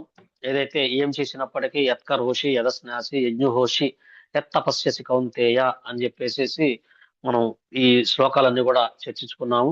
అలాగే మనం యజ్ఞం చేయమని చెప్తున్నారు. యజ్ఞం మనం చేసే ఈ హరినామ సంకీర్తన యజ్ఞం ద్వారా మనము చక్కగా కృష్ణ ప్రీత్యర్థం కనుక చేసినట్లయితే అది కూడా ఎటువంటి మన కర్మబంధనం కాకుండా అది కృష్ణుడికి అర్పించినట్టుగా ఉంది కాబట్టి మనం ఏ బంధనానికి లోను కామని చెప్తున్నారు. ఈ విధంగా మనం చాలా చక్కగా చేయాలని చెప్తున్నాను. తర్వాత మీకు ఏదైనా సందేహాలు ఉన్నట్టయితే నేను తీర్చిన తర్వాత ఒక అద్భుతమైన ఒక చిన్న స్టోరీస్ ని మీకు మళ్ళా అలర్ట్ చేయడం కోసము నేను మన యొక్క కాన్షియస్నెస్ మార్చుకోవడానికి కానీ అవకాశం మనకి ఉంటుంది. ఒక చిన్న నూతన సంవత్సర సందర్భంగా చెప్తానని ప్రయత్నం చేస్తాను. నేను ఏదన్నా దీంట్లో డౌట్స్ ఉంటే అడగండి దయచేసి. హరే కృష్ణ ప్రభుజీ, దండ ప్రణామాలు ప్రభుజీ. ప్రభుజీ మీరు చెప్పారు కదా, ఇప్పుడు కర్మను చేస్తున్నా అది అకర్మగా, ఇప్పుడు అకర్మని చేస్తూ అంటే కృష్ణ చైతన్యంలో చేస్తూ అది కర్మగా తీసుకోవడం అనేది అది నాకు కొంచెం అది అర్థం కానట్టుగా కన్ఫ్యూజన్ గా అనిపించింది ప్రభుజీ. అంటే అలా తీసుకోకూడదనా ఏంటి అది ఒకసారి? అంటే ఆ కర్మ యొక్క బాధ్యత మనం తీసుకోకూడదండి. ఎందుకంటే అది ప్రకృతి యొక్క చట్టాలు చాలా సూక్ష్మమైనవండి, చాలా సూక్ష్మమైనవి తప్ప అందువల్ల మనము ఆ యొక్క నిర్ణయం మనకు అర్థం కాదు. ఏది కర్మ, ఏది అకర్మ, ఏది వికర్మ అనేది కొద్దిగా కష్టమైన అర్థం చేసుకునేదా కొద్దిగా కష్టంగా ఉంటుంది. కాబట్టి అందుకని మనము ఏ చేసినప్పుడే భగవత్ ప్రీత్యర్థమే. ఇప్పుడు ఇంతకుముందు అర్జునుడు కూడా ఏమనుకున్నాడు, నేను వాళ్ళ పట్ల దయ చూపిస్తున్నాను అనుకున్నాడు. దయ చూపిస్తున్నాను అని అనుకున్నప్పటికీ కూడాను అది దయ కాదు. నిజంగా చెప్పాలంటే విధంగా అన్యాయం అవుతుంది. ఎవరైతే మంచి వ్యక్తుల పట్ల అన్యాయం అవుతుందని చెప్పేసి కృష్ణుడు చెప్పి ఆయన సరి చేసిన తర్వాత అతను హింస చేస్తున్నప్పటికి కూడాను అది మంచిదే అవుతుంది. అందుకని మనం అర్థం చేసుకోవాలి, ఆ బంధనం మన వైపు రాకుండా ఉండాలి, మనము జాగ్రత్తగా చూసుకోవాలని చెప్తుంది అనమాట. అంటే ప్రభుజీ అకర్మను కర్మగా తీసుకోలేని వాడు బుద్ధిమంతుడు, అంతేగా ప్రభు? అంటే మనము కర్మ చేయాలి, అంటే మనం పని చేయాలి, దాని బాధ్యత మనం తీసుకోకూడదు, దాని ఫలితాన్ని మనం తీసుకోకూడదు. విషయం ఏంటంటే సింపుల్ గా చెప్పాలంటే మనం పని చేయాలి, పని చేయకుండా ఉండకూడదు. అందుకే భగవంతుడు కృష్ణుడు చెప్పాడు, మీరు ఏ క్షణం ఒక క్షణం కూడా పని చేయకుండా ఉండడానికి వీల్లేదని చెప్పేసి. మనం పని చేయాలి, ఆ పని యొక్క బాధ్యతని మనం తీసుకోకూడదు. ఇదే ఈ మూడిటి మీద అంతిమంగా మనం తెలుసుకోవాల్సింది ఏంటంటే మనము మన విధిని నిర్వర్తించాలి. ఆ విధిని అది కూడా ఎట్లా నిర్వర్తించాలి? ఆ విధిని కృష్ణానుశీలనం, కృష్ణుని ప్రీత్యర్థమే మనం కనుక చేసినట్లయితే ఆ ఫలితాన్ని భగవంతునికి కృష్ణార్పణం. ఇప్పుడు మీరు ఒక మందిరానికో ఎక్కడికో బయటకు వెళ్ళారు, ఎవరో బిచ్చగాడు వచ్చి అయ్యా మాకు దానం చేయండి అని అడిగారు. ఇప్పుడు ఇక్కడే మనకి కర్మలో రెండు దుష్ఫలితాలు ఎలా వస్తాయి, చిన్న ఉదాహరణ చెప్తాను. సపోజు ఒక బిచ్చగాడు వచ్చారు, మీరేం చేస్తారు? అయ్యా నేను లేని వాడినయ్యా ఏదో చెప్పాడు ఆయన. ఏం చేశాడు? సరే మీరు ఫోన్లే పాపం ఒక పూట తింటాను పోయిందని చెప్పేసి 100 రూపాయలు ఆ వ్యక్తికి ఇచ్చారు, ఆ యొక్క బిచ్చగాడికి. ఆ బిచ్చగాడు ఏం చేశాడు? ఆ 100 రూపాయలతోటి వెళ్ళి ఏదైనా ఒక మద్యపానం స్వీకరించి లేదా కొంచెం మాంసం తిని అతను ఏదైనా తప్పు పని చేసినట్టయితే ఆ కర్మకి ఏదైతే అతనితో పాటుగా అది మనకు కూడా కొద్దిగా వచ్చే అవకాశం ఉంటుంది. ఎందుకంటే మనం తెలియక చేసినప్పటికి కూడాను అతనికి పరోక్షంగా మనం ఆ ధన సహాయం చేశాం. అదే వ్యక్తి బిచ్చగాడు భక్తుడు ఉన్నాడు అనుకోండి, ఆయన ఏమి లేదు అయ్యో లేదన్నాడు, మనం ఏం చేస్తాము? కృష్ణుడికి అర్పించిన ప్రసాదం ఇప్పుడు మన దగ్గర పెట్టుకోవాలి. అందుకే చెప్పేది ఇప్పుడు మనం బ్యాగులో పెట్టుకోవాలి కదా కొంత ప్రసాదం. ఆ వ్యక్తి గనక ఈ ప్రసాదాన్ని గనక మనము ఇచ్చినట్లయితే అతను ప్రసాదం తింటాడు, కనీసం అతని చైతన్యం కొద్దిగా శుద్ధి పడుతుంది అనమాట. ఇదే రెండు విషయాలు. ఇదే అక్కడ ఏమవుతుంది, రెండు దానం చేయటమే. కానీ ఒకటి కృష్ణ ప్రీత్యర్థం చేస్తున్నాము, ఒకటి ఏంటంటే మనకు తెలియకుండా కూడా ఈ విధంగా జరిగే అవకాశాలు ఉంటాయి. కాబట్టి మనం చాలా జాగ్రత్తగా ఉండాలి, మనం బంధ కారణం కాకూడదని అర్థం చేసుకోవాలి. మీరు అడిగిన ప్రశ్నకి ఇది మీకు సాటిస్ఫాక్షన్ గా ఉందా లేదా ఇంకోసారి చెప్తాను? హరే కృష్ణ ప్రభు, దండపురాణ ప్రభుజీ, అది వాళ్ళు మంచి వాడుకుంటారో చెడుకు వాడుకుంటే ఎలా తెలుస్తుందండి? డబ్బులు సాయం చేస్తాం వేరే వాళ్ళకి అడుగుతారు. అందుకే మనం అందుకని మనం ఏంటంటే ప్రసాదం మనకు అయితే ఇస్తాం తెలియదు. తెలుస్తుంది. డబ్బులు తెలియదు కదా. అందుకని మనం ఏం చేయాలంటే అటువంటి ఎక్కువ ప్రోత్సహించకూడదు మనము. అందుకే ప్రభుపాద వారు ఏం చెప్తారంటే కూడా మన మందిరం ఉందో మన మందిరం చుట్టుపక్కల 10 కిలోమీటర్లు ఎప్పుడు కూడా ప్రసాదాన్ని డిస్ట్రిబ్యూట్ చేస్తూ ఉండాలి. అంటే ఉద్దేశం ప్రసాదం డిస్ట్రిబ్యూట్ అంటే కృష్ణ కరుణని అందించాలి. మన ఉద్దేశం ఏంటంటే ఒకటి అనుకోకూడదు మనము నేను ఇవ్వకపోతే నేను ఒక్కడిని అతను పోషిస్తున్నాను అనుకోకూడదు. ఎందుకంటే ప్రతి ఒక్కరి వారి కర్మానుసారంగా వాళ్ళందరికీ ఆహారం వారి కర్మానుసారం వాళ్ళకి ఆహారం లభిస్తూనే ఉంది ఖచ్చితంగా కూడాను. ఆ రోజు అతనికి ఆహారం లభించట్లేదంటే అతని యొక్క పూర్వ కర్మానుసారం లభించట్లేదు. కానీ మనం ఏంటంటే ఎక్కువగా ఈ ధనం అనేది ఇతను ఉపయోగించుకుంటున్నాడా లేదని చెప్పేసి మనము అర్థం చేసుకోలేము కాబట్టి కనుక కృష్ణప్రసాద్ ఇవ్వడానికి ప్రయత్నం చేయాలి. ఇంకొకసారి పరిస్థితుల్లో ఏమి లేదు, అతను ఏమి చేయటం లేదు, అతను ఎటువంటి వ్యక్తి మనకు తెలియదు. అప్పుడు ఏం చేయాలి, మనము వెంటనే ఆ ధనాన్ని ఇచ్చేసేస్తూ కృష్ణార్పణం అని గనక మనం చెప్పినట్లయితే కనీసము మరి అతను వెనకాల ఏం చేస్తున్నా మనకు తెలియదు.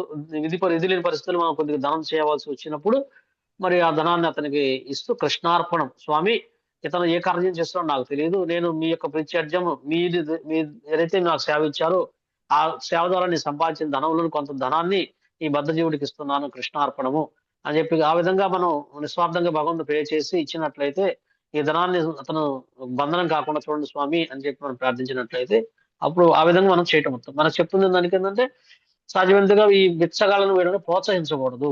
మనం అంటే దయ చూపించాలి, ప్రసాదం అందించాలి, కానీ ఈ ధనాన్ని ఇవ్వకూడదు అని చెప్పేసి చెప్తున్నారు అన్నమాట మనకి ఉదాహరణ. ఎందుకంటే వాళ్ళు ఏం చేస్తారో తెలియదు కాబట్టి. అక్కడ చూస్తానికి ఎలా అనిపించిందంటే వీళ్ళు భక్తులు కూడా ఎంత కనీసం వీళ్ళకి జాలి దయా కరుణ లేదని అన్నట్టు కనిపించినప్పటికి కూడాను దాన్ని వాళ్ళు సద్వినియోగం చేసుకోకపోతే అది బంధ కారణం అవుతుంది. కాబట్టి మనం ఆ విధంగా చెయ్యాలి. ఎందుకంటే ఇప్పుడు బిచ్చగాళ్ళు వీళ్ళందరూ కూడా సరిగ్గా ఎవరు లేరు, అంతా యాక్షన్ చేసే వాళ్ళు చాలా ఎక్కువ మంది ఉన్నారు ఈ వీళ్ళందరి దగ్గర కూడా. అందుకని మనం కొంచెం జాగ్రత్తగా ఉండాలి. ప్రతిదాన్ని మనం గమనించలేము, ప్రతిదాన్ని అనలైజ్ చేయలేము, కాబట్టి మన జాగ్రత్త మనం చేయాలని చెప్పి చెప్తున్నాం.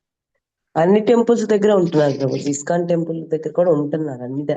వాళ్ళు కూడా హరే కృష్ణ చెప్తా అడుగుతున్నారు, ఇక మనం అని అనిపిస్తుంది కదా. అందుకని మనం ఏం చేయాలి, మేము ఇప్పుడు మా మందిరం దగ్గర కూడా ఉంటారు బిచ్చగాళ్ళు ఉంటారు, మేమేం చేయం, ఓన్లీ అక్కడ ప్రసాదం తీసుకుని లడ్డు కొనుక్కు ఇచ్చేస్తాం అంతే. సహజంగా అట్లా ఇస్తుంటాం. ఇంకోటి ఏంటంటే సహజంగా మన వైష్ణవ మందిరాల దగ్గర ఎక్కడ బిచ్చగాళ్ళు చాలా తక్కువగా ఉంటారు, కానీ ఈ ఫెస్టివల్స్ అప్పుడు ఇట్లాంటి వస్తుంటారు కాబట్టి తప్పదు. కాబట్టి కృష్ణార్పణం అని ఇవ్వటం అనేది ఉత్తమం. అది అంతమించి, ఎందుకంటే ఆ యొక్క నోటితోటి భగవంతుని ముందు తిట్టకూడదు. ఇంకోటి ఏంటంటే ఇంకో గొప్ప విషయం ఏంటంటే భక్తుల సామర్థ్య సింధులు మనకేం చెప్తున్నారంటే 64 అంగాలు చేయాల్సినవి ఉన్నాయి, ఒక 32 చేయకూడనివి ఉన్నాయి. దాంట్లో ఏంటంటే భగవంతుని దగ్గర ఎవరికి దానం చేయకూడదు, భగవంతుని పొగడకూడదు, ఇట్లాంటి కొన్ని ఉన్నాయి. అది కూడా మనకి చాలా దాంట్లో ఉన్నాయి. 32 నిషిద్ధ కర్మలు ఉన్నాయి మందిరం దగ్గర చేయకూడదని అని చెప్పేసి. భగవంతుని ఎదుటి ఎవరిని కూడా జాలి చూపించకూడదు, భగవంతుని ముందు ఎవరు కూడా పొగడకూడదు, భగవంతుని ముందు ఎవరు దానం చేయకూడదు అనమాట. అందుకని మనం ఏం చేయాలంటే సాధ్యవంతంగా ప్రసాదం ఇవ్వడానికి ప్రయత్నం చేయాలి. ఇక లేదు సందర్భంలో ఉన్నప్పుడు కొద్దిగా ధనం ఇచ్చి కృష్ణ, ఎందుకంటే ఇప్పుడు మనం కలియుగంలో ఉన్నాము, తప్పించుకోబోలేం కదా, కాబట్టి కనీసం కృష్ణార్పణం అని ఇచ్చుకోవటం మంచిది అనమాట. హరే కృష్ణ. ఇంకొకటి చాలా తీసుకుంటారు ప్రభుజీ, ఏమైనా బిస్కెట్స్ లేకపోతే అరటిపళ్ళు లాంటి ఇస్తే వద్దంటే అసలు అలా అయిపోయింది ఇప్పుడు ప్రెజెంట్. కరెక్ట్, ఇప్పుడు ఉన్న పరిస్థితి అట్లాగే ఉంది, నిజంగా అట్లాగే ఉంది. కానీ మనం చేయగలిగింది లేదు కాబట్టి మనం సాధ్యవంతంగా అలా చేయటం ఉత్తమం, అంతమించి వేరేది లేదు అనమాట. ప్రభుజీ హరే కృష్ణ. ప్రభుజీ మీరు ఇందాక చెప్పారు కదా, ప్రకాశానంద సరస్వతి గారు ఏమి చేసేవాళ్ళు కాదు, కానీ జపం చేస్తూ ఉండేవాళ్ళు. అలా జపం చేస్తూ ఆయన అది అకర్మగా చేస్తూ అదొకసారి చెప్పరా ప్రభుజీ? అది కొంచెం క్లారిటీ. జపం చేయట్లేదు, వేదాంతం చదువుతున్నారు. అతను భగవంతుడు నామం చేయట్లేదు, నామం చెప్పకుండా వేదాంతం చదువుతున్నారు. ఆ వేదాంతం చదవటం వల్ల అంటే చైతన్య మహాప్రభు ఇచ్చిన ఒక ఉపదేశం అక్కడ దాంట్లో ఏంటంటే కేవలం పొడి వేదాంతం చదవడం వల్ల ఏమవుతుంటే అహంకారం వస్తుంది. నేను ఇన్ని శాస్త్రాలు చదివాను అంటే అక్కడ ఉదాహరణ, మనం వాళ్ళని చర్చించేందుకు గొప్పవాళ్ళం కాదు. అక్కడ ఒక ఉదాహరణ, ఇప్పుడు నేను చెప్పిన సెంటెన్స్ కి అక్కడ ఉదాహరణ వచ్చింది అనమాట. ఏంటంటే అతను పొడి వేదాంతం మాత్రమే చదువుతున్నాడు, కానీ అతను భగవన్ నామం జపం చేయట్లేదు. భగవంతుడే అంతిమమైన విషయాన్ని తెలుసుకోవడం వల్ల అహంకారం వస్తుంది అనే విషయాన్ని, అహంకారం అనేది వస్తుంది అనేది అది కూడా ఒక బంధన కారణం అవుతుంది మనకని చెప్పేసి అది అర్థం చేసుకోవాలన్నమాట మనం. అంటే అంటే అర్థం ప్రభుజీ గొప్ప ఇప్పుడు వాళ్ళకి చెప్పండి. అంటే ప్రభుజీ ఇప్పుడు ఆయన వేదం చదువుతున్నారు. ఆ వేదం ఏంటంటే వేదం చదవాలి, అది చదివితే పుణ్యం వస్తుంది, మంచిదన్న ఉద్దేశంతో చేస్తున్నారు కానీ అది అకర్మగా చేయట్లేదు. అంతేగా ప్రభు? వేదం చదువుతున్నాడు, ఆ వేదం యొక్క ఉద్దేశాన్ని అర్థం చేసుకోవట్లేదు. అంటే వేదం చెప్తుంది, వేదైశ్చ సర్వరహమేవ వేద్యో వేదాంత కృతి దేవ చాహం సర్వస్వ చాహం హృది సన్నివిష్ణు మత్త స్మృతి జ్ఞానం అపోహనం చ అని భగవంతుడు చెప్తున్నాడు. అంటే వేదాల యొక్క అంతిమ ఉద్దేశం ఏంటి? కృష్ణుని తెలుసుకోవటము, భగవన్నామం చేయించడం అనే ఆ యొక్క ఉండటం వలన ఇప్పుడు వాళ్ళు ఎవరైతే ఉన్నారో ఆ ప్రభు చెప్పిన ఆయన ఏంటంటే ఆయన దగ్గరికి వెళ్ళి కొంతమంది అడుగుతారన్నమాట, ఈ కృష్ణ చైతన్య ప్రభు బాగా డాన్స్ చేస్తున్నారు, కీర్తన చేస్తున్నారు అది చెప్తే ఆయన ఇతని గురించి మాట్లాడుతూ ఉన్నప్పుడు చైతన్య చైతన్య చైతన్య అని చెప్పాడు, కానీ కృష్ణ అనే పదం కూడా ఆయన నోటించి రాలేదంటాడు.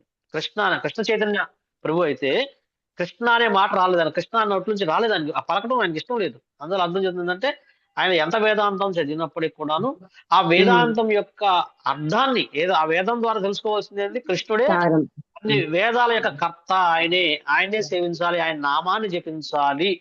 అంటే అతను భౌతికంగా చాలా ఏమి చేయనట్టుగా ఉన్నట్టు కనిపించినప్పుడు కూడా అది కూడా ఒక రకమైన కర్మే, అది అవుతుందని చెప్పేసి ఒక ఉదాహరణ ఇచ్చారు అంతే. మనం చాలా ఉదాహరణ దాంట్లో ఏంటంటే అర్థం చేసుకోవాలి. అందుకని మనకి ఏది కష్టం కాదు, కొద్ది క్రిటికల్ గా ఉన్నప్పుడు మనం ఏదన్నా ప్రభు ఈ విధంగా చేయమంటే అది కర్మ అవుతుందా అకర్మ అవుతుందా అని చెప్పేసి మనం చెప్పారు. ఇప్పుడు సపోజ్ మేము ఒక చిన్న ఫ్యాన్సీ షాప్ పెట్టాము. ఫ్యాన్సీ షాప్ పెట్టినప్పుడు ఏమవుతుందంటే ఈ ఫ్యాన్సీ షాప్ లో ఇప్పుడు మనం వ్యాపారం చేస్తున్నాము, కానీ వ్యాపారము గృహస్థ ధర్మము, కానీ మనకు తెలియకుండా అక్కడ కొన్ని జీవుల్ని హింసించే కొన్ని వస్తువులు ఉంటాయి. అంటే కెమికల్ ప్రొడక్ట్స్ ఉంటాయి, దోమల బ్యాట్స్ ఉంటాయి, తర్వాత ఆల్అవుట్స్ ఉంటాయి, తర్వాత కొన్ని ఇట్లాంటి క్రిమిసంహారకం కొన్ని ఐటమ్స్ ఉంటాయి. కానీ మనకు వ్యక్తిగతంగా ఇప్పుడు మా షాప్ లో ఉంటే మేము కనీసం ఒక దోమ బిళ్ళ కూడా వెలిగించాం. ఎందుకంటే దానివల్ల మేము ఆఖరికి ఎట్లా ఒక బ్రెడ్ పెట్టినా సరే, బ్రెడ్ పెడితే చీమలు వస్తాయని చెప్పేసి ఆ మందు కూడా రాయదు సాధ్యమంత కొడుకు అలా ప్రయత్నం చేస్తున్నాం. కానీ మనకేమవుతుంది, మనం తెలియకుండా మనం హింస చేయాల్సి వచ్చినప్పుడు అందుకని ఆ గురువుని పెట్టి, అయ్యా మరి ఈ విధంగా జరుగుతుంది, నేను వీటిని ఎలాగా ఈ కర్మ నాకు రాకుండా ఉండాలని చెప్పినప్పుడు వాళ్ళ యొక్క సూచనల మేరకు మనం భగవత్ ప్రీత్యార్థం మనం చేసి దానిలో వచ్చిన ఏదైతే ఆదాయం ఉందో దాన్ని మనం భగవంతునికి అర్పించినట్లయితే అది బంధన కారణం కాదు. అలా కాకుండా మనమే వ్యాపారం చేసి ఆ లాభాన్ని మనమే తీసుకొని పూర్తిగా చేసినట్లయితే ఏమవుతుందంటే కృష్ణ చైతన్య కర్మ కాకుండా చేసినట్లయితే అది మనకి బంధన కారణం అవుతుంది. అదేమవుతుంది, మళ్ళా ఈ జన్మ చక్రంలో పడాల్సి వస్తూ ఉంటుంది. అందువల్ల మనము ఏదైనా డౌట్స్ వచ్చినప్పుడు మన సీనియర్ భక్తుల్ని సంప్రదించి చక్కగా గనక మనం చేసినట్లయితే మనకి ఎటువంటి కర్మ బంధనం ఉండదు. అది ముఖ్యంగా మనం తెలుసుకోవాల్సింది శ్లోకం ద్వారా. బుద్ధిమంతుడు అదే చెప్పాడు ఇక్కడ. బుద్ధిమంతుడు ఎవరైతే ఉన్నాడో ఇతను వివిధ రకాల కర్మల్లో నెలకొన్నట్టు అతను ఆధ్యాత్మిక స్థితిలోనే ఉన్నట్టు వాడే అని చెప్పేసి ఇక్కడ చెప్పారన్నమాట. ఇది దీంట్లో ఉన్న విషయం. ఓకే అండి, ఇంకా ఏమైనా ఉన్నాయా ప్రభుజీ? ఇప్పుడు సూర్యునికి యముడు యమున అని ఇద్దరు పిల్లలని విన్నాను మాతాజీ. మను కూడా సూర్యుని కుమారుడు. చెప్పండి. మనకి అదే సూర్యదేవుడికి మొదట ఈ కృష్ణ చైతన్య సిద్ధాంతాన్ని ఉపదేశించినప్పుడు సూర్యుడు తన పుత్రుడైన మనుకి ఉపదేశించారని చెబుతారు కదా. అవును. అంటే నేను ఇది వరకు మనువు సూర్యుని కుమారుడు అని నాకు అది వరకు తెలియదు మా ప్రభుజీ. మనువు శిష్యుడు అనుకుంటా మాతాజీ. మనువు శిష్యుడు. అంటే ఇక్కడ 4వ అధ్యాయం 16వ శ్లోకంలో భాష్యంలో రాశారు ప్రభుపాదుల వారు, కృష్ణ చైతన్య సిద్ధాంతం మొదట సూర్యదేవునికి ఉపదేశింపబడగా సూర్యుడు తన పుత్రుడైన మనువుకు దాన్ని ఉపదేశించును అని రాశారు. అక్కడ నాకు అర్థం అవ్వలేదు. మనువు తన పుత్రుడైన దాన్ని ఆయన తన పుత్రుడైన ఇష్టాకు వివరించను. తన పుత్రుడైన మనుకు సూర్యుడు తన పుత్రుడైన మనువుకి దాన్ని ఉపదేశించాను. పిమ్మట మనువు దాన్ని తన పుత్రుడైన ఇష్టాకుకి ఉపదేశించాను. అయితే మనకి ఇక్కడ మరి ఎంతో మంది మనువులు ఇలా అంటున్నారు కాబట్టి మనకి ఇక్కడ ఉపదేశించిన సూర్యదేవుడికి యమధర్మరాజు వీళ్ళిద్దరికి అది ఏ మను కాలంలో ఉందో మనకు తెలియదు. ఎందుకంటే 14 మంది మనువులు ఉంటారు కాబట్టి మీరు చెప్పిన ఏదైతే ఉందో నేను ఒకసారి కనుక్కుంటా. ఎందుకంటే మన 14 మంది మనువులు ఉంది. ఇక్కడ మనకి చెప్పిన ఈ శ్లోకం ఏదైతే ఉందో వివస్వాన్ అనే మనువుకి ఆయన వివస్వానికి సూర్యదేవుడు వివస్వానికి చెప్పాడు అనమాట. వివస్వానికి చెప్పాడు. అందువల్ల ఆ వివస్వాన్ మనువు చెప్పాడు కాబట్టి మరి సూర్యదేవుడు సమయం మీరు చెప్పిన యమధర్మరాజు యమున ఎంతది ఏ సమయంలో జరిగింది అనేది ఏ సూర్యుడు అంటే సూర్యుడికి ఒక్కో మనువులో ఒక్కో సూర్యుడు ఉంటాడు కాబట్టి ఏ పేరు అనేది నేను ఒకసారి కనుక్కొని మీకు చెప్తాను. అది ఎందుకంటే 14 మంది మనువులు చాలా తీవ్రమైన సమయం కదా, చాలా పెద్ద ఒక మనువు కాలం అంటే చాలా పెద్ద సమయం మనకి. అందువల్ల అది ఏ సమయంలో జరుగుతుందో మనకి 14 మంది రకరకాల మనువులు ఉన్నారు కాబట్టి అది ఏ సమయంలో జరిగిందో కొంచెం మనం కనుక్కొని మీకు చెప్పడానికి అవకాశం ఇస్తుంది అనమాట. ఎందుకంటే ఇప్పుడు మనకి ఇక్కడ చెప్పిన ప్రకారమే 12 కోట్ల సంవత్సరాల క్రితం ఈ మనువు చెప్పింది 12 కోట్ల సంవత్సరాల క్రితం. ప్రభుజీ బ్రహ్మదేవుని యొక్క ఒక రోజున 14 మంది మనువులు వస్తారు కాబట్టి ఆ 14 మంది మనువుల్లో ఏ మనువు కాలంలో ఆయన సూర్యుడికి కొడుకుగా వచ్చారనేది ఉండొచ్చు అంతేగా ప్రభు. ఉండొచ్చు. అది ఒకసారి మనం చూసినట్లయితే ఇప్పుడు మనం చెప్పుకోవచ్చు దాన్ని ఎలా ఉంటుందో. ఇప్పుడు మనం భాగవతం కూడా చదివినప్పుడు ఏమవుతుందంటే భాగవతము ఒక్కొక్క స్టోరీ ఒక్కొక్క సమయంలో ఒక్కొక్కసారి అంటే అడిగిన ప్రశ్న బట్టి ఒకసారి ముందుకు వెళ్తుంటది అనమాట. ఒక ప్యారలల్ గా రాదనమాట. అట్లాగేంటంటే మనము ఇప్పుడు మీరు అడిగినట్లుగా ఆ సమయంలో ఎవరు మనం ఉన్నారు, మరి సూర్యదేవుడు ఎవరు ఆయన అనేది చూసుకున్నట్లయితే ఒకవేళ మరి 3 సంతానం ఉండొచ్చారు, ఒకవేళ ఏమన్నా యమధర్మరాజు కూడా ఉంటే ఈయన కూడా సంతానం ఉండొచ్చేమో. మరి అదైతే నాకు తెలియదు మాతాజీ. హరే కృష్ణ. ఓకే మాతాజీ. తర్వాత ఈ రోజు నేను ఒక మంచి స్టోరీ ఒకటి చదువుతున్నాను మాతాజీ.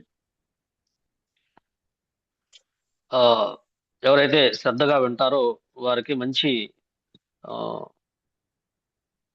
అంటే ఇక్కడ మనం చెప్పాం కర్మ అనేది ఎలా చెయ్యాలి, ఏం చెయ్యాలి.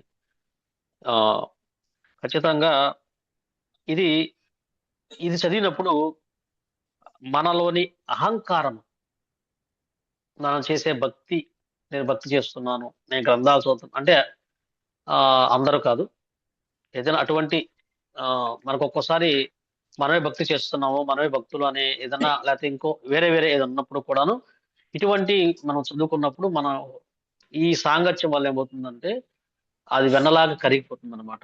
కొద్దిపాటిది కూడా భగవంతుడికి అహంకారం అనేది ఇష్టం ఉండదు. ఏమైనా అటువంటిది ఏమైనా ఉన్నట్లయితే భక్తులు ఎవరు అహంకారంతో ఉండరు. కానీ ఒక్కోసారి ఇటువంటి వచ్చినప్పుడు కూడా అహంకారం కానీ సోమరితనం కానీ అది మంచులాగా కరిగిపోతుందని చెప్పేసి చెప్తున్నారు. ఇది ఒక చక్రాల కుర్చీ, ఒక ప్రపంచ ప్రచారం, దీని యొక్క విభాగము జయ పతాక వైభవం అనే ఒక విభాగం కింద నేను చెప్తున్నాను మీకు. ఇది పరమ పూజ్య మా గురు మహారాజు పరమ పూజ్య విక్టరీ ఫ్లాగ్ అంటే శిల ప్రభుపాదుల వారి యొక్క విక్టరీ ఫ్లాగ్ ఎవరైతే ఉన్నారో చైతన్య మహాప్రభు యొక్క అనుచరుడు అని చెప్పిన చైతన్య మహాప్రభు సాక్షాత్తుగా ప్రభుపాదుల వారు చెప్పారు.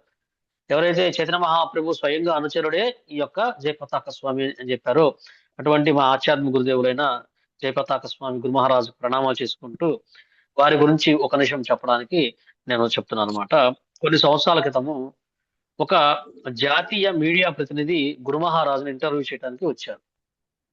అప్పటికే గురు మహారాజులు శారీరకంగా చాలా బలహీనంగా, చాలా కష్టంగా, చాలా ఇబ్బందిగా ఉన్నారన్నమాట. ఈ చక్రాలకు వచ్చి వీల్ చైర్కే పరిమితం అయ్యారు. మాట్లాడటం కూడా చాలా కష్టంగా ఉంది. మీ అందరికి తెలుసు ఎంత స్థితిలో ఉన్నారో గురు మహారాజులు, ఆయన ఎంత ఇబ్బందులు ఉన్నారని చెప్పేసి అని చెప్పేసి. అయితే ఒక మీడియాకు ప్రశ్న ఇచ్చారు. ఒక మీడియా ప్రతినిధి ఒక ప్రశ్న చేశారు గురు మహారాజుని. ఏమన్నారంటే గురు మహారాజును చూసి జాలి పడ్డాడు ఆయన. జాలి పడుతూ ఒక రకమైన జాలి, ఆ రకమైన జాలి ఇంకొక రకంగా ఉందండి. ఆయన ఏమన్నాడంటే జాలి పడితే ఇలా, స్వామి ఈ స్థితిలో ఉన్నారు మీరు, సరిగ్గా మాట్లాడలేరు, సరిగ్గా నడవలేరు, మరి ప్రపంచవ్యాప్తంగా ప్రయాణిస్తూ ఇంత కష్టపడుతుంది దేనికి? అవసరమా మీకు? ఒక చోట ఆశ్రమంలో కూర్చొని ప్రశాంతంగా విశ్రాంతి తీసుకోవచ్చు కదా మీరు అని ఆ విలేకరు ప్రశ్నించాడు. ఎప్పుడైతే ఆ ప్రశ్న విన్నాడో గురు మహారాజు వెంటనే చాలా ఎరెక్ట్ గా లేచి కూర్చున్నాడు అన్నమాట. ఆయన గొంతు గంభీరంగా మారిపోయి ఒక సింహ గర్జనలాగా మాట్లాడాడు అన్నమాట. సింహం మాట్లాడినట్టే మాట్లాడాడు. అప్పుడు దాకా బలహీనంగా గురు మహారాజు కళ్ళల్లో ఒక అద్భుతమైన తేజస్సు కనబడింది. ఆయన ఎంతో కష్టపడి సమాధానం ఇలా చెప్పారు, నా గురువు శిల ప్రభుపాదుల వారు నాకు విశ్రాంతి తీసుకోమని చెప్పలేదు, నాకు ప్రచారం చెయ్యి అని చెప్పారు. ఈ శరీరము కృష్ణుడి ఆస్తి, నా గురువు ఆస్తి. ఇది పని చేయలేనంత వరకు దీన్ని విడిచిపెట్టే అధికారం నాకు లేదు. నా ఊపిరి ఉన్నంత వరకు నేను భగవంతుని నామాన్ని అందరికీ పంచాలి, అందరికీ పంచాలి. ఇది నా చక్రాల కుర్చీ కాదు, ఇది నా కారాగారం కాదు, ఇది నా రథము, నా యొక్క రథం ఇది. ఇది నా కారాగారం కాదు, ఇది చక్రాల కుర్చీ కాదు, నా రథం ఇది. అందుకని ఈ విధంగా ఆయన చెప్పారన్నమాట. అర్థం చేసుకోవాలి.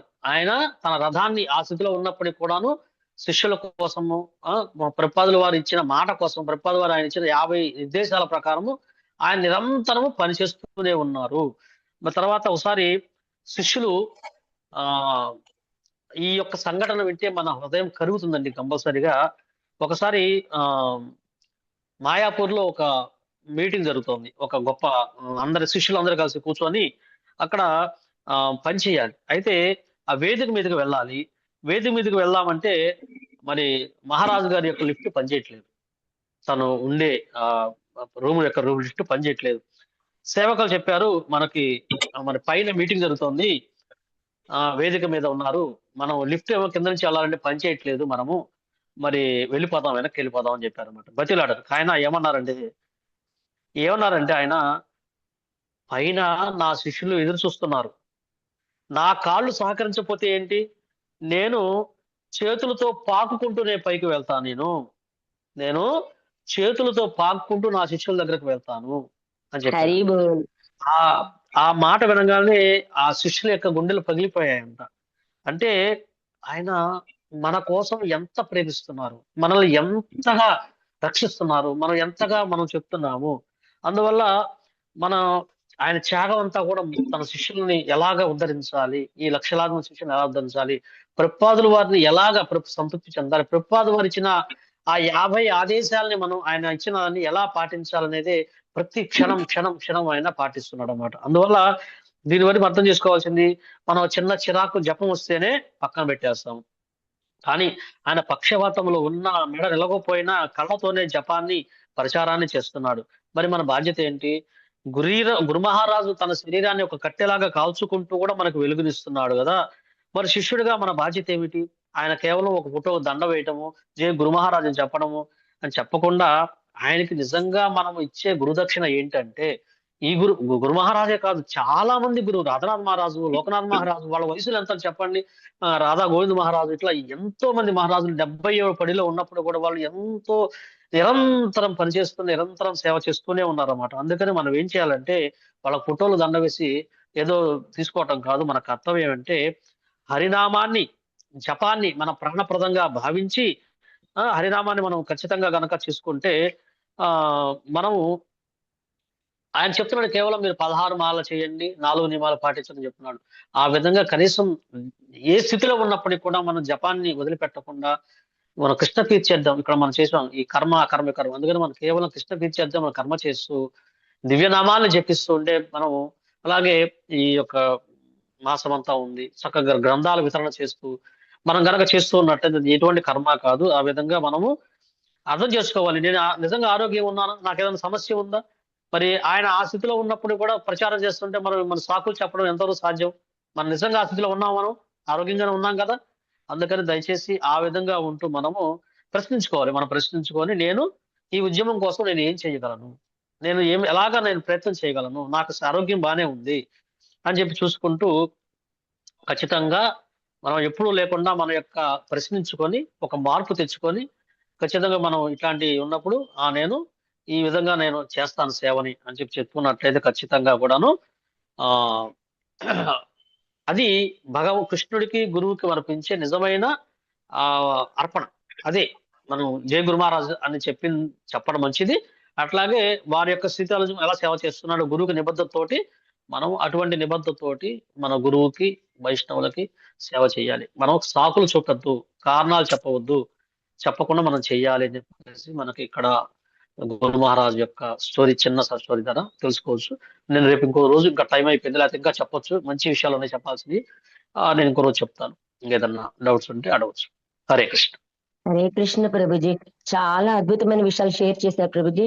నిజంగా గురు మహారాజ్ గారు వాళ్ళ గురువైన ప్రభుపాదుల వారికి ఇచ్చిన మాట కోసం అసలు అంత శరీర భావంలో లేకుండా ఆత్మ భావంలో అంత బాగా చేస్తున్నారంటే వాళ్ళు ఎంత గొప్ప ఇన్స్పిరేషన్ అంటే ప్రభుజీ గురు మహారాజు గారు. నిజంగా వారిని చూసి మాలాంటి వాళ్ళం, తుచ్చమైన వాళ్ళం చాలా తెలుసుకోవాలి ప్రభుజీ. ఈ కొంచెం శరీరానికి దేహానికి ఏ చిన్న సమస్య వచ్చినా అదో పెద్ద సమస్యలాగా భావించి పక్కకు పెట్టే ప్రయత్నం చేస్తుంటాం. కానీ గురు మహారాజ్ అలా కాదు. అసలు అందుకే ఆయనకు అంతమంది శిష్యులు తయారయ్యారేమో అనిపిస్తుంది ప్రభుజీ. చాలా థ్యాంక్ యూ ప్రభుజీ, గొప్ప విషయం తెలియజేశారు. హరే కృష్ణ. హరే కృష్ణ. హరే కృష్ణ ప్రభుజీ, దండో ప్రణాం. హరే కృష్ణ ప్రభుజీ, దండోత్ ప్రణామం. హరే కృష్ణ. హరే కృష్ణ ప్రభుజీ, దండోత్ ప్రణామాలు. ధన్యవాదాలు ప్రభుజీ. హరే కృష్ణ కృష్ణ. ప్రభుజీ, దండో ప్రణామం. హరే కృష్ణ ప్రభుజీ, దండోత్ ప్రణామాలు. హరే కృష్ణ అండి. ఓకే అండి. హరే హరే కృష్ణ కృష్ణ. ప్రభుజీ. హరే కృష్ణ అండి. అందరికి హరే దండోత్నామం. కృష్ణ ప్రభుజీ, దండోత్ హరే ప్రణామం. కృష్ణ ప్రభుజీ. హరే కృష్ణ ప్రభుజీ, దండవత్ ప్రణామాలు. హరే కృష్ణ అండి. అందువల్ల మనం ఓకే అండి, అందరికి దండోత్నామాలు. అందువల్ల మనము ఈ యొక్క కృష్ణ కథ, కృష్ణ ఒక చెప్పిన తర్వాత భగవంతుడు చెప్పింది ఏందో మనం కృష్ణ అనుశీలనం అన్నట్టుగా మనం కర్మల్ని మనం చక్కగా భగవత్ ప్రత్యర్థం చేయాలి. గురు నిర్దేశంలో, వైష్ణవ నిర్దేశంలో మనం కర్మలు చేయాలి. అట్లాగే మనం చేసేది మన గురువుని సంతృప్తి పరుస్తుందా లేదా కూడా గమనించుకుంటూ మనం చేసుకుంటే ఒకటేంటంటే నేను చేయలేను అనే దానికన్నా కూడా నేను ఈ స్థితిలో ఉండి ఎలా చేయగలను అని మనం సీనియర్ వైష్ణవులు సంప్రదించినట్టయితే వాళ్ళు స్థితిని అనుసరించి మనకి ఏరేదేక తారేక కృష్ణ ఉపదేశం మనం ఎక్కడున్నా ఏ స్థితిలో ఉన్నా ప్రచారం చేయవచ్చు అని మన గురు మహారాజు గురించి ఇతర పెద్ద పెద్ద గురువులు ఆచార్యుల గురించి మనం తెలుసుకోవచ్చు. కాబట్టి ఆ విధంగా మనందరం కూడా చైతన్య శీల ప్రభుపాద వారిని సంతృప్తి పరచడానికి మనందరం కూడా ప్రయత్నం చేద్దామండి. హరే కృష్ణ. చాలాసేపు ధన్యవాదాలు. ఇంతసేపు కృష్ణ కథ వింటారు, అందరూ చాలా ఉత్సాహంగా ఉన్నారు. అందరికీ కూడా హరే కృష్ణ. మనం రేపు ఇంకొక స్టోరీ దీని గురించి ఇట్లాంటిదే ఇంకొక స్టోరీ చెప్తాను నేను మీ అందరికి కూడాను నెక్స్ట్ క్లాస్ లో. హరే కృష్ణ. వాంఛాకల్పతరుభ్యశ్చ కృపా సింధుభ్యేవ చ పతితానాం పావనేభ్యో వైష్ణవేభ్యో నమో నమః. అనంత కోటి వైష్ణవ భక్త వృందకి జై. నామాచార్య హరిదాస్ ఠాకూర్ की जय. శిల ప్రభుపాద్ की जय. శిల గురుదేవ్ की जय. నితాయ గౌర ప్రేమానంది. హరి హరి.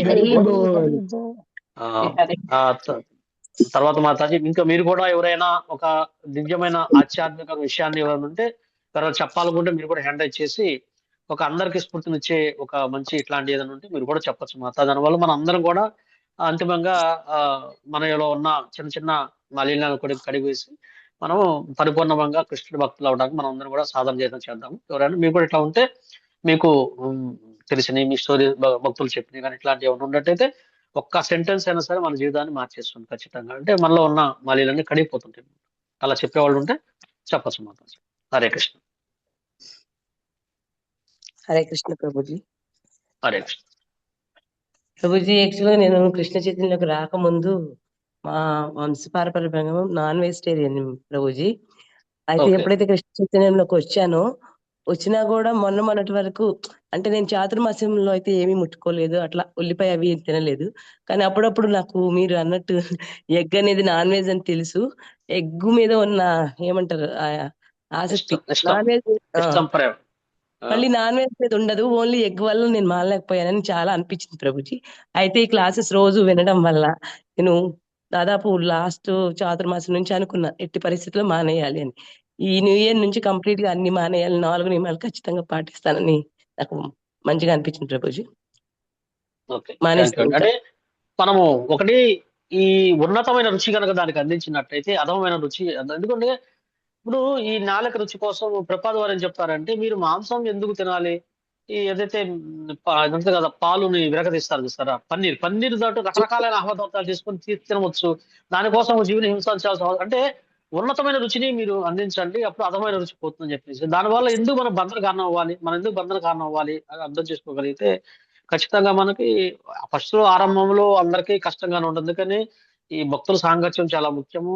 కృష్ణ కథ అనేది శ్రవణం చేయటం చేస్తూ ఉండటం వల్ల ఏముందంటే ఆ ఉన్నతమైన రుచి మనకు తెలియటం వల్ల ఏమవుతుందంటే అధమైన రుచి పట్ల మనకు ఇంట్రెస్ట్ పోతుంది. తర్వాత ఒక సమయం ఎలా ఉంటుందంటే మన ముందు ఎవరు తీసుకున్నప్పటికీ కూడా ఆహారాలు మనకి దాని మీద ప్రభావం చూపిస్తుంది మన మీద. ఎందుకంటే ఉన్నతమైన రుచి మనకు అలవాటు పడ్డాం కాబట్టి. కృష్ణ ప్రసాదం మనకి ప్రసాదం ప్రభు ఎస్ సాక్షాత్ దర్శనం, ప్రసాదం, ఆ భగవంతుని దివ్య కరుణావతారం.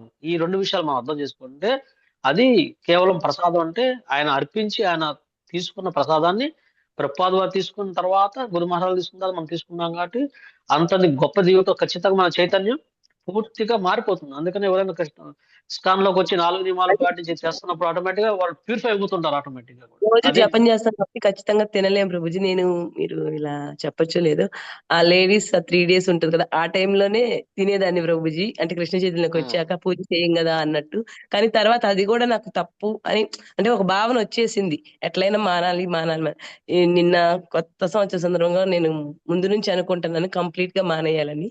నిన్న మా కాలేజీలో కేక్ అవి ఇచ్చినా కూడా నేను దాంట్లో ఎగ్ కలుస్తుంది కాబట్టి తినను అనేసి ఇంకా ఓకే, థ్యాంక్ యూ మదర్. మీ పొల పరివర్తనకి అందరూ కూడా చక్కగా సంతోషం. ఇట్లా అందరూ ఇష్టం వచ్చిన వాళ్ళు, ఒక్కొక్కళ్ళు ఒక్కో స్థితి నుంచి వచ్చిన వాళ్ళు. కాకపోతే ఒకళ్ళు నాన్ వెజ్ కావచ్చు, ఒకళ్ళు ఉల్లిపాయ కావచ్చు, ఒకళ్ళు ఇళ్ళ కావచ్చు. ఒక్కొక్కరికి వదిలేయటం చిన్న విషయంలాగా అనిపించినప్పటికీ కూడా అది కూడా ఒక యుద్ధమేనండి. ఇది కూడా ఒక రకమైన యుద్ధమే. యుద్ధం ఏంటి? మనం మాయం చేయించడానికి మనం ప్రయత్నం చేస్తున్నాం కాబట్టి ఇది కూడా ఒక రకమైన యుద్ధమే. ఇంద్రియాలు నిగ్రహించడం కూడా యుద్ధమే, కనబడని యుద్ధం అనమాట. అందుకని మనకి కృష్ణుడిని మనం ప్రార్థించాలి. అయ్యా దయచేసి నాకు శక్తిని అందించు, పవిత్రతను అందించు, దయచేసి యుద్ధాన్ని జయించే శక్తిని నాకు అందించినట్టయితే మనము ఖచ్చితంగా సాధించి కృష్ణుడికి సంతృప్తి పరిచే విధంగా సేవ చేయడానికి మనకి అవకాశం ఉంటుంది. హరే కృష్ణ. ఓకే అండి, థ్యాంక్ యూ. వారి అనుభవాలు చెప్పారు. అందరూ ఈ అనుభవాలు దాదాపుగా అందరికీ ఒక్కొక్కళ్ళకి ఒక్కొక్క రకమైన అనుభవం ఖచ్చితంగా ఉంటుంది దీంట్లో. ఈ చాలా విషయాలు ఉంటాయి దీంట్లో. ఓకే, థ్యాంక్ యూ అండి. మనం ఈరోజు ఇక్కడతోటి ఈ సెషన్ ముగిస్తున్నాను. నేను సెషన్ ఎండింగ్ చేస్తున్నాను. హరే కృష్ణ. అందరికీ నూతన సంవత్సర శుభాకాంక్షలు ఒకసారి.